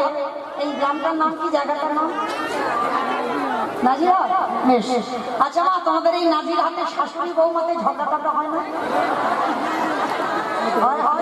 বেশ, ওই শাশুড়ি বৌমাতে ঝগড়া হলে যে গলাটা বার হয় একটু বের করে দেখা তো দেখি, মানে তখন তার শ্বশুরে থাকে, লজ্জা থাকে না, সেই অবস্থা বের করো, গলাটা ছেড়ে দেবে কেমন? বলো ঝগড়া হয় বাবা। বৃন্দাবনেশ্বরী কি, যমুনা মাইয়া কি, নন্দ বাবা কি, উষা বাবা কি, দর্শন বাবা কি, ভক্তবৃন্দ কি, হরিদাস প্রধান কি, সাধুগুরু বৈষ্ণব কি, আপন আপন গুরুচরণ কি, নায়ক বাবু কি, হরিনাম যজ্ঞ কি, মহাপ্রসাদ কি, নিতাই গৌর প্রেমানন্দী। চলুন আজকের আমরা বিষয়ে প্রবেশ করি। তবে একটা ঘোষণা, আগামীকাল সন্ধ্যা 7টা হইতে কবিগান ও বাউল পরিবেশন করবেন বাউল কন্যা তিথি সরকার ও সঙ্গতে রাধারম মল্লিক, শিলিগুড়ি। কালকে সন্ধ্যা 7টায় বাউল হবে, কবিগান হবে, পরিবেশনায় থাকবে তিথি সরকার ও সঙ্গতে রাধা মোহন মল্লিক, শিলিগুড়ি থেকে আসবে। প্রেম সে বলনি তাই গৌর প্রেমানন্দে হরিব।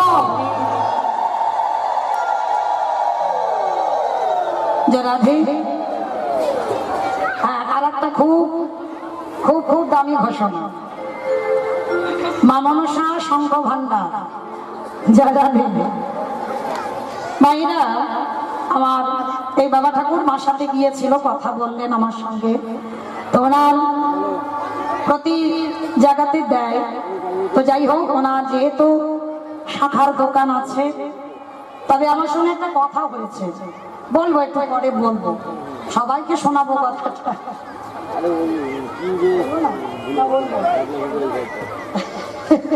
যাই হোক, তো আমার এই বাবা ঠাকুর অনেকে বাবা এখন অনেক অনেক জায়গা থেকে শাখা পড়ে, কিন্তু এই আমার কাছে আবেদন জানালো যে মা তুমি একবার আসরে বলো, এখন তো আবার শাখা টাকা কেউ পড়তে চাইছে না,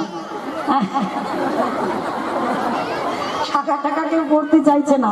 আর যদিও বাবা পড়ে, তো এখন বাবা সবাই যেমন এই যেমন আমাদের একটা জাত আছে, ঘোষেদের একটা জাত ব্যবসা, দুধের ব্যবসা, হ্যাঁ এটা একটা জাত ব্যবসা, ঠিক এইরকম মানে এখন বাবা শুধু জাতের উপরে ভিত্তি হচ্ছে না, অনেকে দুধের ব্যবসা করে, তারা কিন্তু গোয়ালা নয়, গোয়ালা নয়, তারাও মানে দুধের ব্যবসা করে, তাদেরও মিষ্টি দোকান আছে, সেই তো অনেক অনেক জায়গাতে শাখা পড়ে, কিন্তু নিয়ম বাবা ঠাকুর আমাকে বললেন যে বিয়ের সময় যদি বাবা পরামানিকের কোনো প্রয়োজন না থাকতো, ব্রাহ্মণের কোনো প্রয়োজন না থাকতো, তাহলে বাবা ভগবান সৃষ্টিটা করেছে বা কেন? হ্যাঁ, এর উপরই ভিত্তি করে। তো যদি সত্যি সত্যি আমাকে বলেছে যদি কেউ অভাবের জন্য শাখা করতে না পারে, মানে পয়সার অর্থের অভাবে শাখা করতে না পারে, তো অবশ্যই আমার এই সত্যরঞ্জন দত্ত মহাশয়, মা মনসা শঙ্খ ভান্ডার, অবশ্যই আমি বলেছি যে আপনি যে বলছেন শাখার কথা, তো শাখার তো এখন অনেক দাম বেড়ে গেছে, যদি পড়তে না পারে তো কি করবে?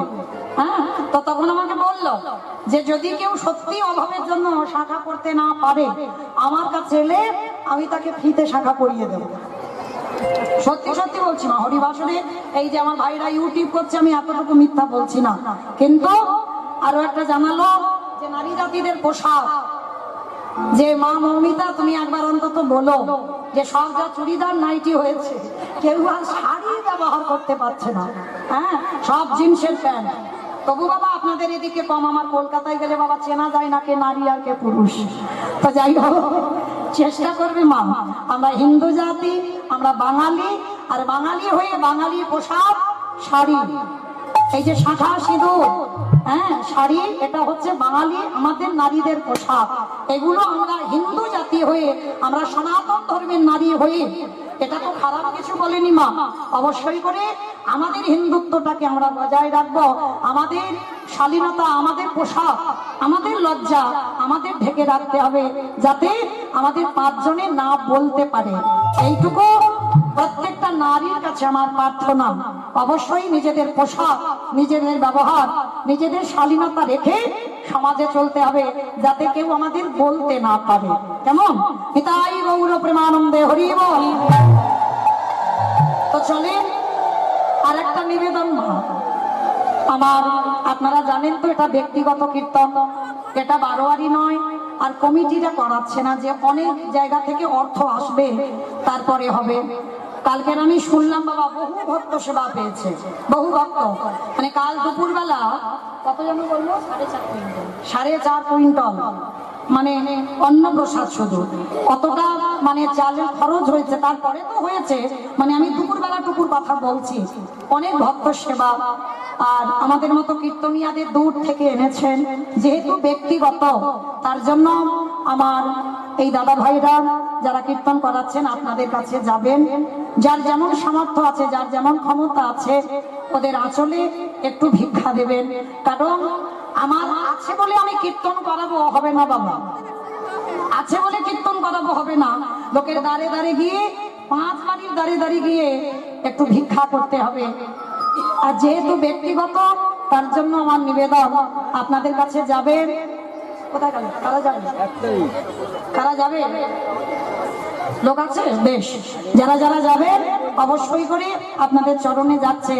আর হ্যাঁ, আমার একটা নিবেদন, যদি কেউ পারে, আমার ইচ্ছাতে নয়, কারণ আমাকে এনেছেন অনেকটা অর্থের ব্যাপার, অনেক দূর থেকে এসেছি তো, আর একটা সেবার ব্যাপার আছে, তো যদি বেশি কিছু দিতে পারেন, মানে আমার জন্য নয়, আমার এই নায়ক দাদা ভাই রাম ঘোষ, যাই হোক রামচন্দ্র ঘোষের জন্য একটু আপনাদের কাছে প্রার্থনা করছি, যদি কেউ বেশি কিছু পারেন ভগবত সেবার জন্য, কারণ কালকে থেকে দেখছি তো অনেক সেবা, তো যদি কিছু বেশি কেউ পারেন, আমার অনেক দাদা ভাইরা আছেন, যদি পারেন একটু আমার ভিক্ষারা চলে দেবেন, মানে বেশি বেশি, আমি বড় লোক ভিক্ষারি, মানে কম কম নয়, যদি বেশি পারেন আমার কাছে এসে একটু দিয়ে যাবে।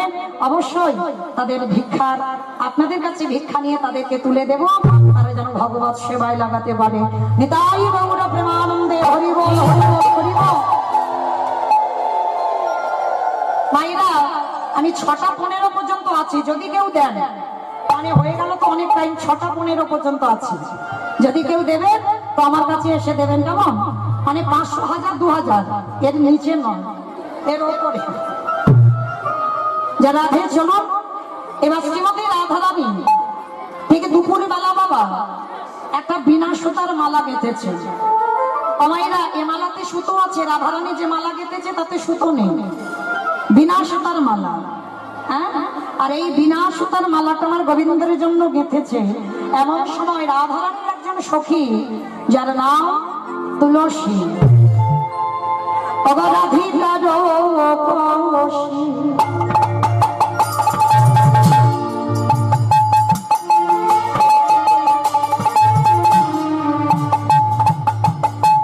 লহিয়া তুলসী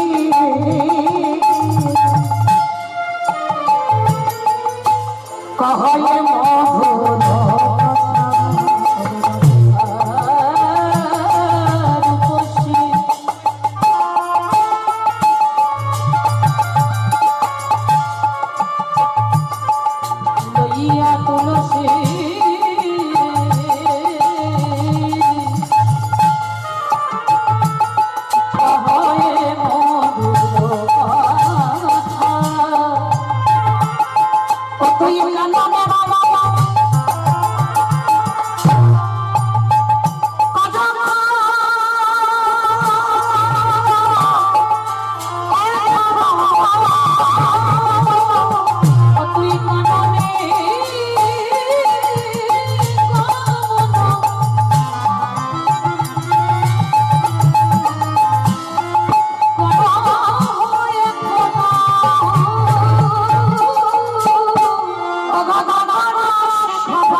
এই ভর দুপুর বেলা একবার যা, একবার গিয়ে আমার বধূকে দেখি আয়। আমার বধূ কেমন আছে? আমার মনটা যেন ভালো লাগছে না, আমার মন বলছে আমার বধূ ভালো নেই। জানা একবার গিয়ে দেখে আয় না। যেই না বলেছে একবার গিয়ে দেখে আয়, তুলসী বলছে তুই থাম, এই ভর দুপুর বেলা আমি যাবো তোর বধূর সঙ্গে দেখা করতে? হ্যাঁ, একেবারে বাদির ঘর, আমি যেতে পারবো না। যেই না বলেছে তুলসী যাবে না, সঙ্গে সঙ্গে বলছে কি রে তুই যাবি না? রাধারানী দেখছি, রাধারানীর বদন মলিন হয়েছে। তুলসী বলছে দাদা দাদা দাদা, রাধে তুই চিন্তা করিস না, আমি যাব। সখী তুই যাবি? তবে শোন, যাবি যা, একটা কথা মনে রাখবি, তুইও নারী আমিও নারী, তুইও নারী আমিও নারী, তুইও নারী আমিও নারী, তুইও নারী আমিও নারী। ভালো করে বুঝবেন বাবা, তুই ও নারী আমিও নারী, মানে তুই নারী জাতি আমি নারী জাতি। আবার একটা মানে হচ্ছে বাবা, তুই ও নারী আমি ও নারী, তাহলে তুই যা আমি তা। কৃষ্ণ নাম হরি নামে বড় মধু, বড়ই মধু, যে জন কৃষ্ণ ভজে সে বড় চতু। এমন করে কথা বলবি, দেখবি নারী জাতি মানে যেন বজায় থাকে, মানে যেন বজায় থাকে, মানে যেন বজায় থাকে।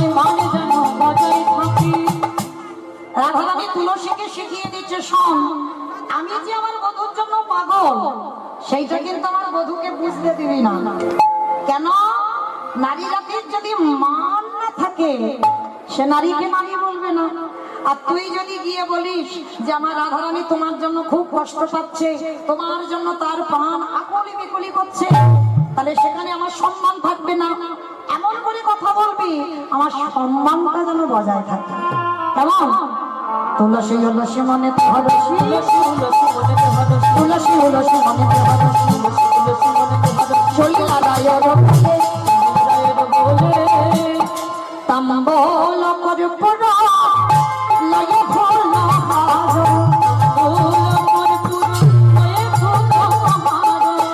মিলিলা সরসী কুলে গো, মিলিলা সরসী কুলে। বাবা হাতে তাম্বল কর্পূর ফুলের মালা নিয়ে তুলসী যাচ্ছে কোথায়? প্রাণ গোবিন্দের কাছে, যেখানে গোষ্ঠীর খেলা খেলছে। আর তুলসী গিয়ে ডাক দিয়েছে, গোবিন্দ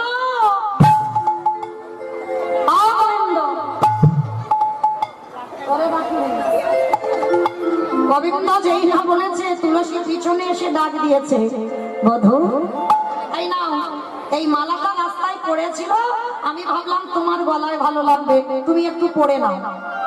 যেই না রাধারানীর গলায় মালাটা দিয়ে, রাধারানীর গাথা মালা গোবিন্দের গলায় দিয়েছে, সঙ্গে সঙ্গে বাবা রাধা পিপাসা দ্বিগুণ বেড়ে গেছে। তুলসী এ মালা তো রাস্তার মালা নয়, এই মালাতে রাধার পরশ লাগায় আছে। সত্যি করে বল মালাটা খা। বলে গোবিন্দ রাস্তার মালা তোমার গলায় পরাতে পারি, এটা রাধারানী বিনা সুতার মালা গেঁথেছে, তোমার গলায় পরাবে বলে। আস্তে নাও তুমি একবার পড়ে নাও। যেই না গোবিন্দ আমার পড়ে গলা থেকে খুলে দিয়ে প্রসাদী করে দিয়েছে, প্রসাদী মালা। আর বলছে যাও এই মালাটা নিয়ে তোমাদের রাধারানীকে পরিয়ে দিও। আর শোনো তোমাদের রাধারানীকে বলো আজকে দুপুর বেলা সূর্য পূজার মন্দিরে তার সঙ্গে আমার মিলন হবে। মালাটা দিয়ে বলছে শোনো সময় বুঝিয়া শেখা দোষিয়া, সময় বুঝিয়া শেখা দোষিয়া, সমধর করিব সমধর করিব,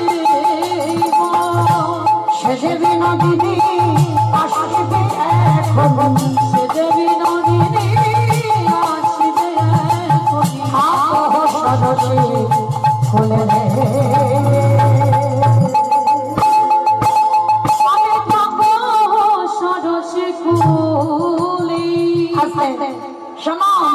আমাদের রাধারানীর এই মালাটা পরিয়ে দিও। তুলসী মালাটা নিয়ে ছুটতে ছুটতে ছুটতে ছুটতে আজকে রাধারানীর কাছে গেছে, গিয়ে বলছে রে তোর বধূর সঙ্গে দেখা হয়নি, তোর মালা তোর ফিরিয়ে এনেছি, তুই গলায় পড়ে বস। যেই না রাধারানীর গলায় দিয়েছে, রাধারানী পরা মাত্র ছোট, তুলসী এ মালা আমার কথা, কিন্তু এ তো আমার গোবিন্দের পরশ। সত্যি করে বলে কি বললো? শোন শোন শোন, আজ দুপুর বেলা সূর্য পূজার মন্দিরে তোর সঙ্গে মিলন হবে। দুপুর বেলা? আমি দুপুর বেলা বাড়ির ঘর ছেড়ে যাবো কি করে? তাহলে শোন ছলনা কর। ও মায়েরা, কৃষ্ণকে ভালোবাসতে গেলে একটু ছলনা তো লাগবে। চালাকি নয়, চালাকিতে পাপ হবে বাবা, কিন্তু ছলনা যদি করেছো সে ছলনাতে পাপ নয়।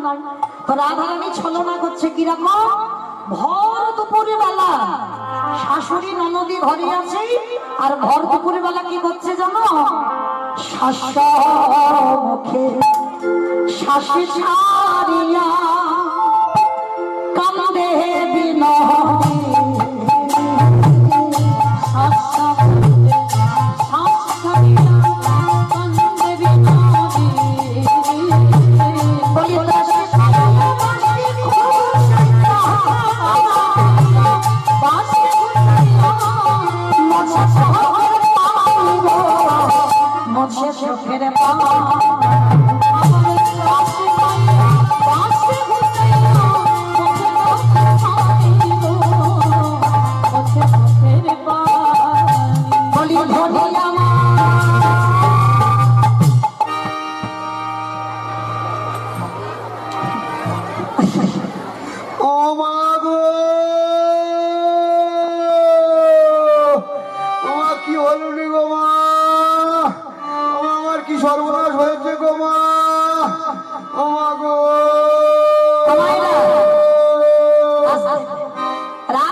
ভিতরে শাশুড়ি ননদি আছে, ছুটতে ছুটতে এসেছে, বৌমা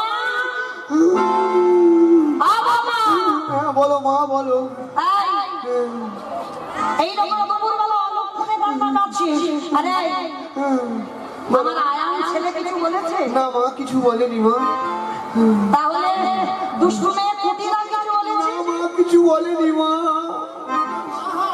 তাহলে তাহলে কুটিরা কিছু বউ হয় হরিবল ও মাইরা, তাহলে আজকে আয়ান কিছু বলেনি, কুটিলা কিছু বলেনি। ও মা, তবে কি তোমার বাপের বাড়ি থেকে কোনো কুসংবাদ? না মা, স্বপ্ন দেখেছি রাত্রে মা। বাবা দেখেছো? বলে হ্যাঁ। কি স্বপ্ন? গভীর রাতে সেজে সেজে স্বপ্ন দেখতে পাওয়ায় মা, স্বপ্ন দেখতে পাওয়ায়। গভীর রাতে সেজে সেজে স্বপ্ন দেখতে পাওয়ায়, মানা গেছি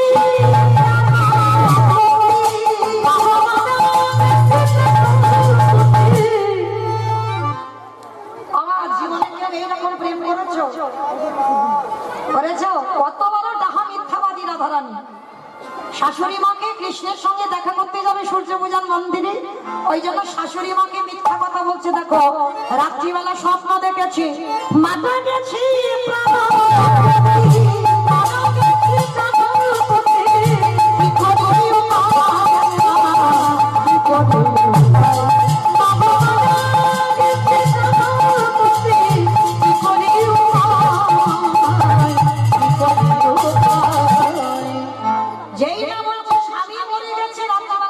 দেখেছি ওই ডাকাতের দলেরা এসে আয়ান ঘোষকে পিটিয়ে মেরেছে। কৃষ্ণের সঙ্গে প্রেম করতে গেলে স্বামীকে যদিও ত্যাগ করতে হয় তাতে অসুবিধা নয়, আমার কথা নয়, শাস্ত্র বিধান দিল ভগবানকে ভালোবাসতে গেলেই যদি তোমার স্বামী ত্যাগ করতে হয় ত্যাগ করে দাও। কেন? স্বামী যদি কৃষ্ণকে ভালোবাসতে গিয়ে যদি বাধা দেয়, যদি তোমার মা বাধা দেয় মাকে ত্যাগ করে দাও। রামায়ণে ভরত ত্যাগ করেছিল মাকে। যদি গুরুদেব কৃষ্ণ ভজনে বাধা দেয় গুরুদেবকেও ত্যাগ করে দাও। দিয়েছিল না বলি মহারাজ? বলি মহারাজ দিয়েছিল তো। তাহলে দেখেন ভুরি ভুরি প্রমাণ।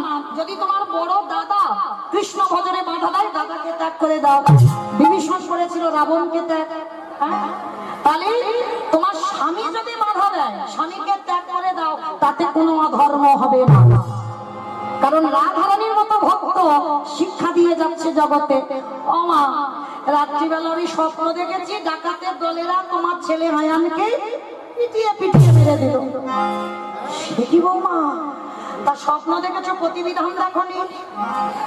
প্রতিবিধান দেখনি? বলে হ্যাঁ প্রতিবিধান দেখেছি। কি দেখেছো বৌমা? বলে জানো মা, ওই স্বপ্ন দেখে যখন ঘুমিয়ে পড়লাম গভীর রাত,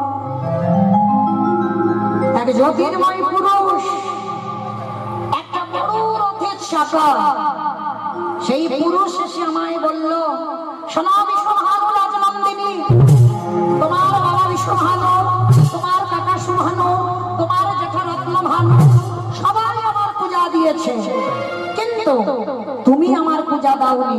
তোমার বাপের বাড়ির কুল দেবতা আমি, তোমার বাপের আমায় পূজা দেয়, কিন্তু তুমি বিয়ের পরে আমায় পূজা দাও। তোমাকে কোন দেবতা এসে স্বপ্ন দিল যে তাকে পূজা করলে আমার ছেলের আয়ানের মঙ্গল হবে? আমার কোন দেবতা জানো? সূর্য দেবা করলে পূজা সকলে বিপদে যাবে। সূর্য দেবা করলে পূজা সকলে বিপদে যাবে। সূর্য দেবা করলে পূজা সকলে বিপদে যাবে। নইলে গতি কি দুর্গতি তাই করি বন্ধে, নইলে গতি কি দুর্গতি তাই করি বন্ধে। ভেবে মরি মরি গো, ভেবে মরি মরি গো, ভেবে মরি মরি গো, ভেবে মরি মরি গো, আমার কাছে সব ভেবে মরি মরি গো। বৌমা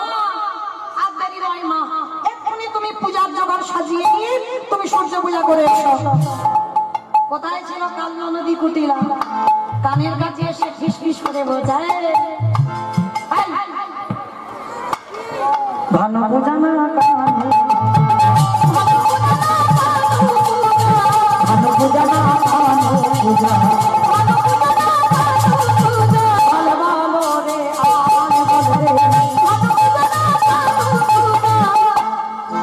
রাধারানী বলছে ননদী তোর যদি অবিশ্বাস হয় তা তুই আমার সঙ্গে চল মানে চল মানে কি আমি যাবো বলে রেডি হয়ে আছি চল এইবার রাধারানী যেই না সূর্য পূজায় যাবে সখীগণ সবাই মিলে সূর্য পূজার ডালা সাজাবার জন্য প্রস্তুত আমাইরা ওই কারা কারা ডালা আনছো আরতি সরঞ্জাম ঘট এগুলো সব নিয়ে রাধে ঘট পঞ্চপাত্র আরতির জন্য যা যা প্রয়োজন আমার দিদি ভাই কি জানো নাম রে কমলা কমলা তো কি জানিস কমলা কমলা তো কমলা দিদি ভাইকে বলছি আরতির জন্য যা যা প্রয়োজন আপনি একটু এখানে দিয়ে যান পঞ্চপাত্র ঘট পঞ্চপ্রদীপ ঘট চামর ময়ূর পালক সবকিছু একটু জোগাড় করে তাড়াতাড়ি দিয়ে যাবেন এবার যারা সূর্য পূজায় আসবে ওখানে বসুন এখন ওখানে বসুন ওখানে দাঁড়াবে সূর্য পূজায় যা যা প্রয়োজন সমস্ত কিছু সাজাচ্ছে বাবা কি কি সূর্য পূজায় লাগে দেখো তুলসী বাসনে সব সখী গণে দেব পুঁজি বাদে তুলসী বাসনে সব সখী গণে দেব পুঁজি বাদে বলি বিধি আমার সব নারায়ণ বিধি আমার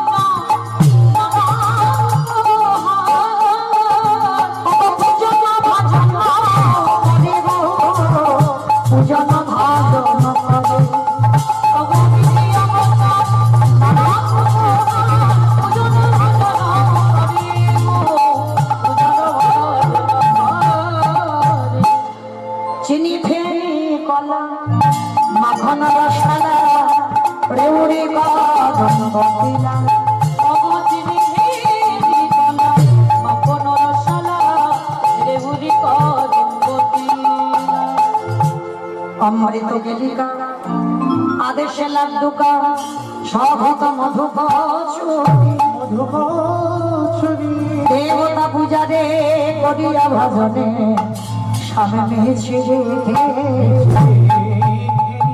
বলি কথা বলবো না পূজার সামগ্রী আমি কত বলবো না পূজার সামগ্রী কথা বলবে করি সাজালো রে কত বলবো না পূজার সামগ্রী সাজালো রে কত বলবো না পূজার সামগ্রী আস্তে বাবা যারা যারা ডালা সাজিয়েছ কি হয়েছে জানি না কিন্তু তোমরা আনন্দিত সূর্য পূজা করতে গেলে ঠিক আছে আজকে নয় হয়ে গেল এর পরবর্তীতে অবশ্যই করে 16টা কলা মানে একই ছড়াতে থাকবে 16টা কলা অবশ্যই করে লাগবে কেমন এটা ধরে দাও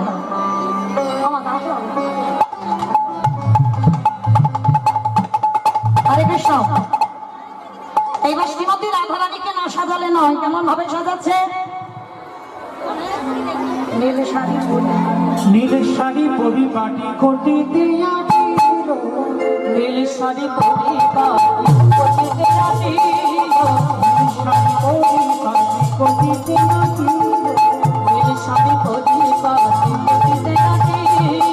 বন ভোলানো বেশে রাইকে সাজা এবারে ভুবন ভোলানো বেশে রাইকে সাজা ভুবন ভোলানো বেশে রাইকে সাজা সাজানো সাজানো সাজানো সাজানো সাজানো সাজানো সাজানো বেশে সাজানো সাজানো আস্তে আমার যা লাইন দিচ্ছে হবে তো স্টেজে হবে তো যারা সখীগণ সবাই মিলে ডালা সাজিয়ে আজকে সারি সারি ভাবে আসলে শ্রীমতী রাধারানী আজকে সেজেছেন আচ্ছা কেউ ঘট একটা ঘট ঘট তাহলে তো দেখতে পাচ্ছি না ঘট কই ঘট ঘট একটা আনতে হবে ঘট আমরা বললো একটা ঘট আমরা বললো একটু দিয়ে যাও বাড়ির কেউ এখানে তো নেই যারা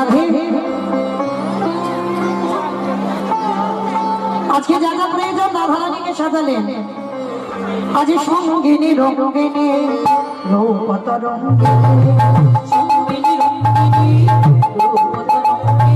আজ সঙ্গিনী রঙ্গিনী রূপত রঙ্গিনী বসাইল মন্দির মাঝে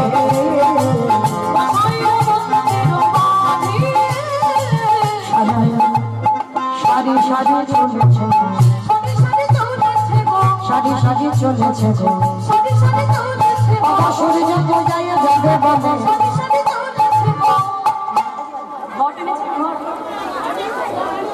ওগুলো আমি সব করে ঘট আমরা বললাম একটা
যারা চলো কারা যাবে চলো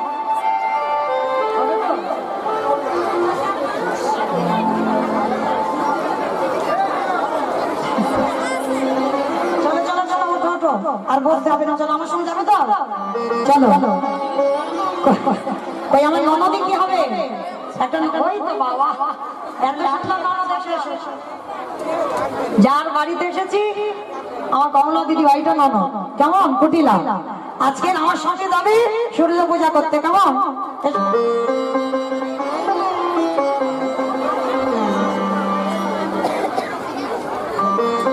লাঠি আর একটা ছাতা হলো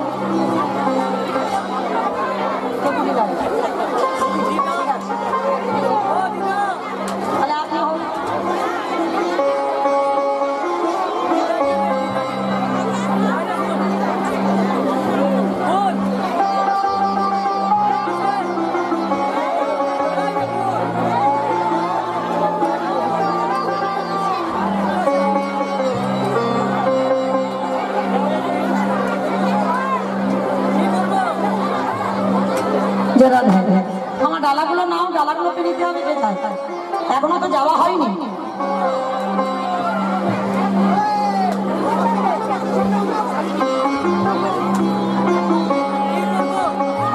আগে কুটিলা যাবে তারপরে শ্রীমতী রাধারানী যাবে তারপরে সখীগণ সভা কেমন যে যার ডালা নিতে হবে যে যার ডালা মাথায় না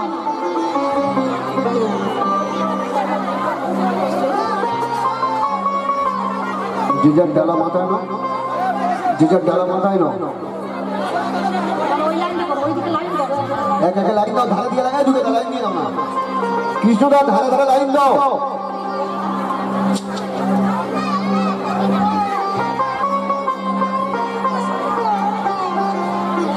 ছাড় ছাড় হয়ে যাবো ছাড় ছাড় হয়ে যাবো আগে তুমি আগে এসো আগে তুমি আগে এসো না এই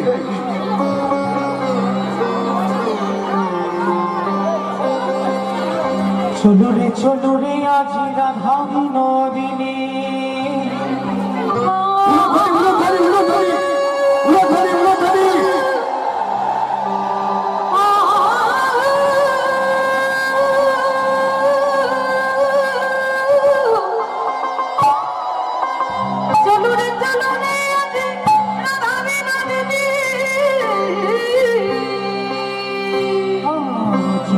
চলো রে আজ রাধা বিনোদিনী গো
একেবারে এসে দাঁড়িয়েছে দপ করছে, যদি ভেঙে যায়। গোবিন্দ আছে না? এই গোবিন্দ। আচ্ছা, ভাঙা কোনো প্রশ্ন? নাচবে? একটু নাচবে, আনন্দ করবে, নাচবে? আচ্ছা, সবাই তো নাচছো না, যারা নাচছো না তারা একটু বসো, যারা আনন্দ করবে তারা একটু এসে, যারা হ্যাঁ যারা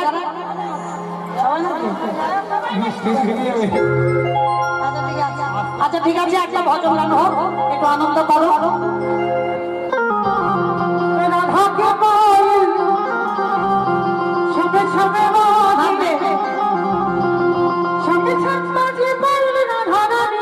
ভালো নাচতে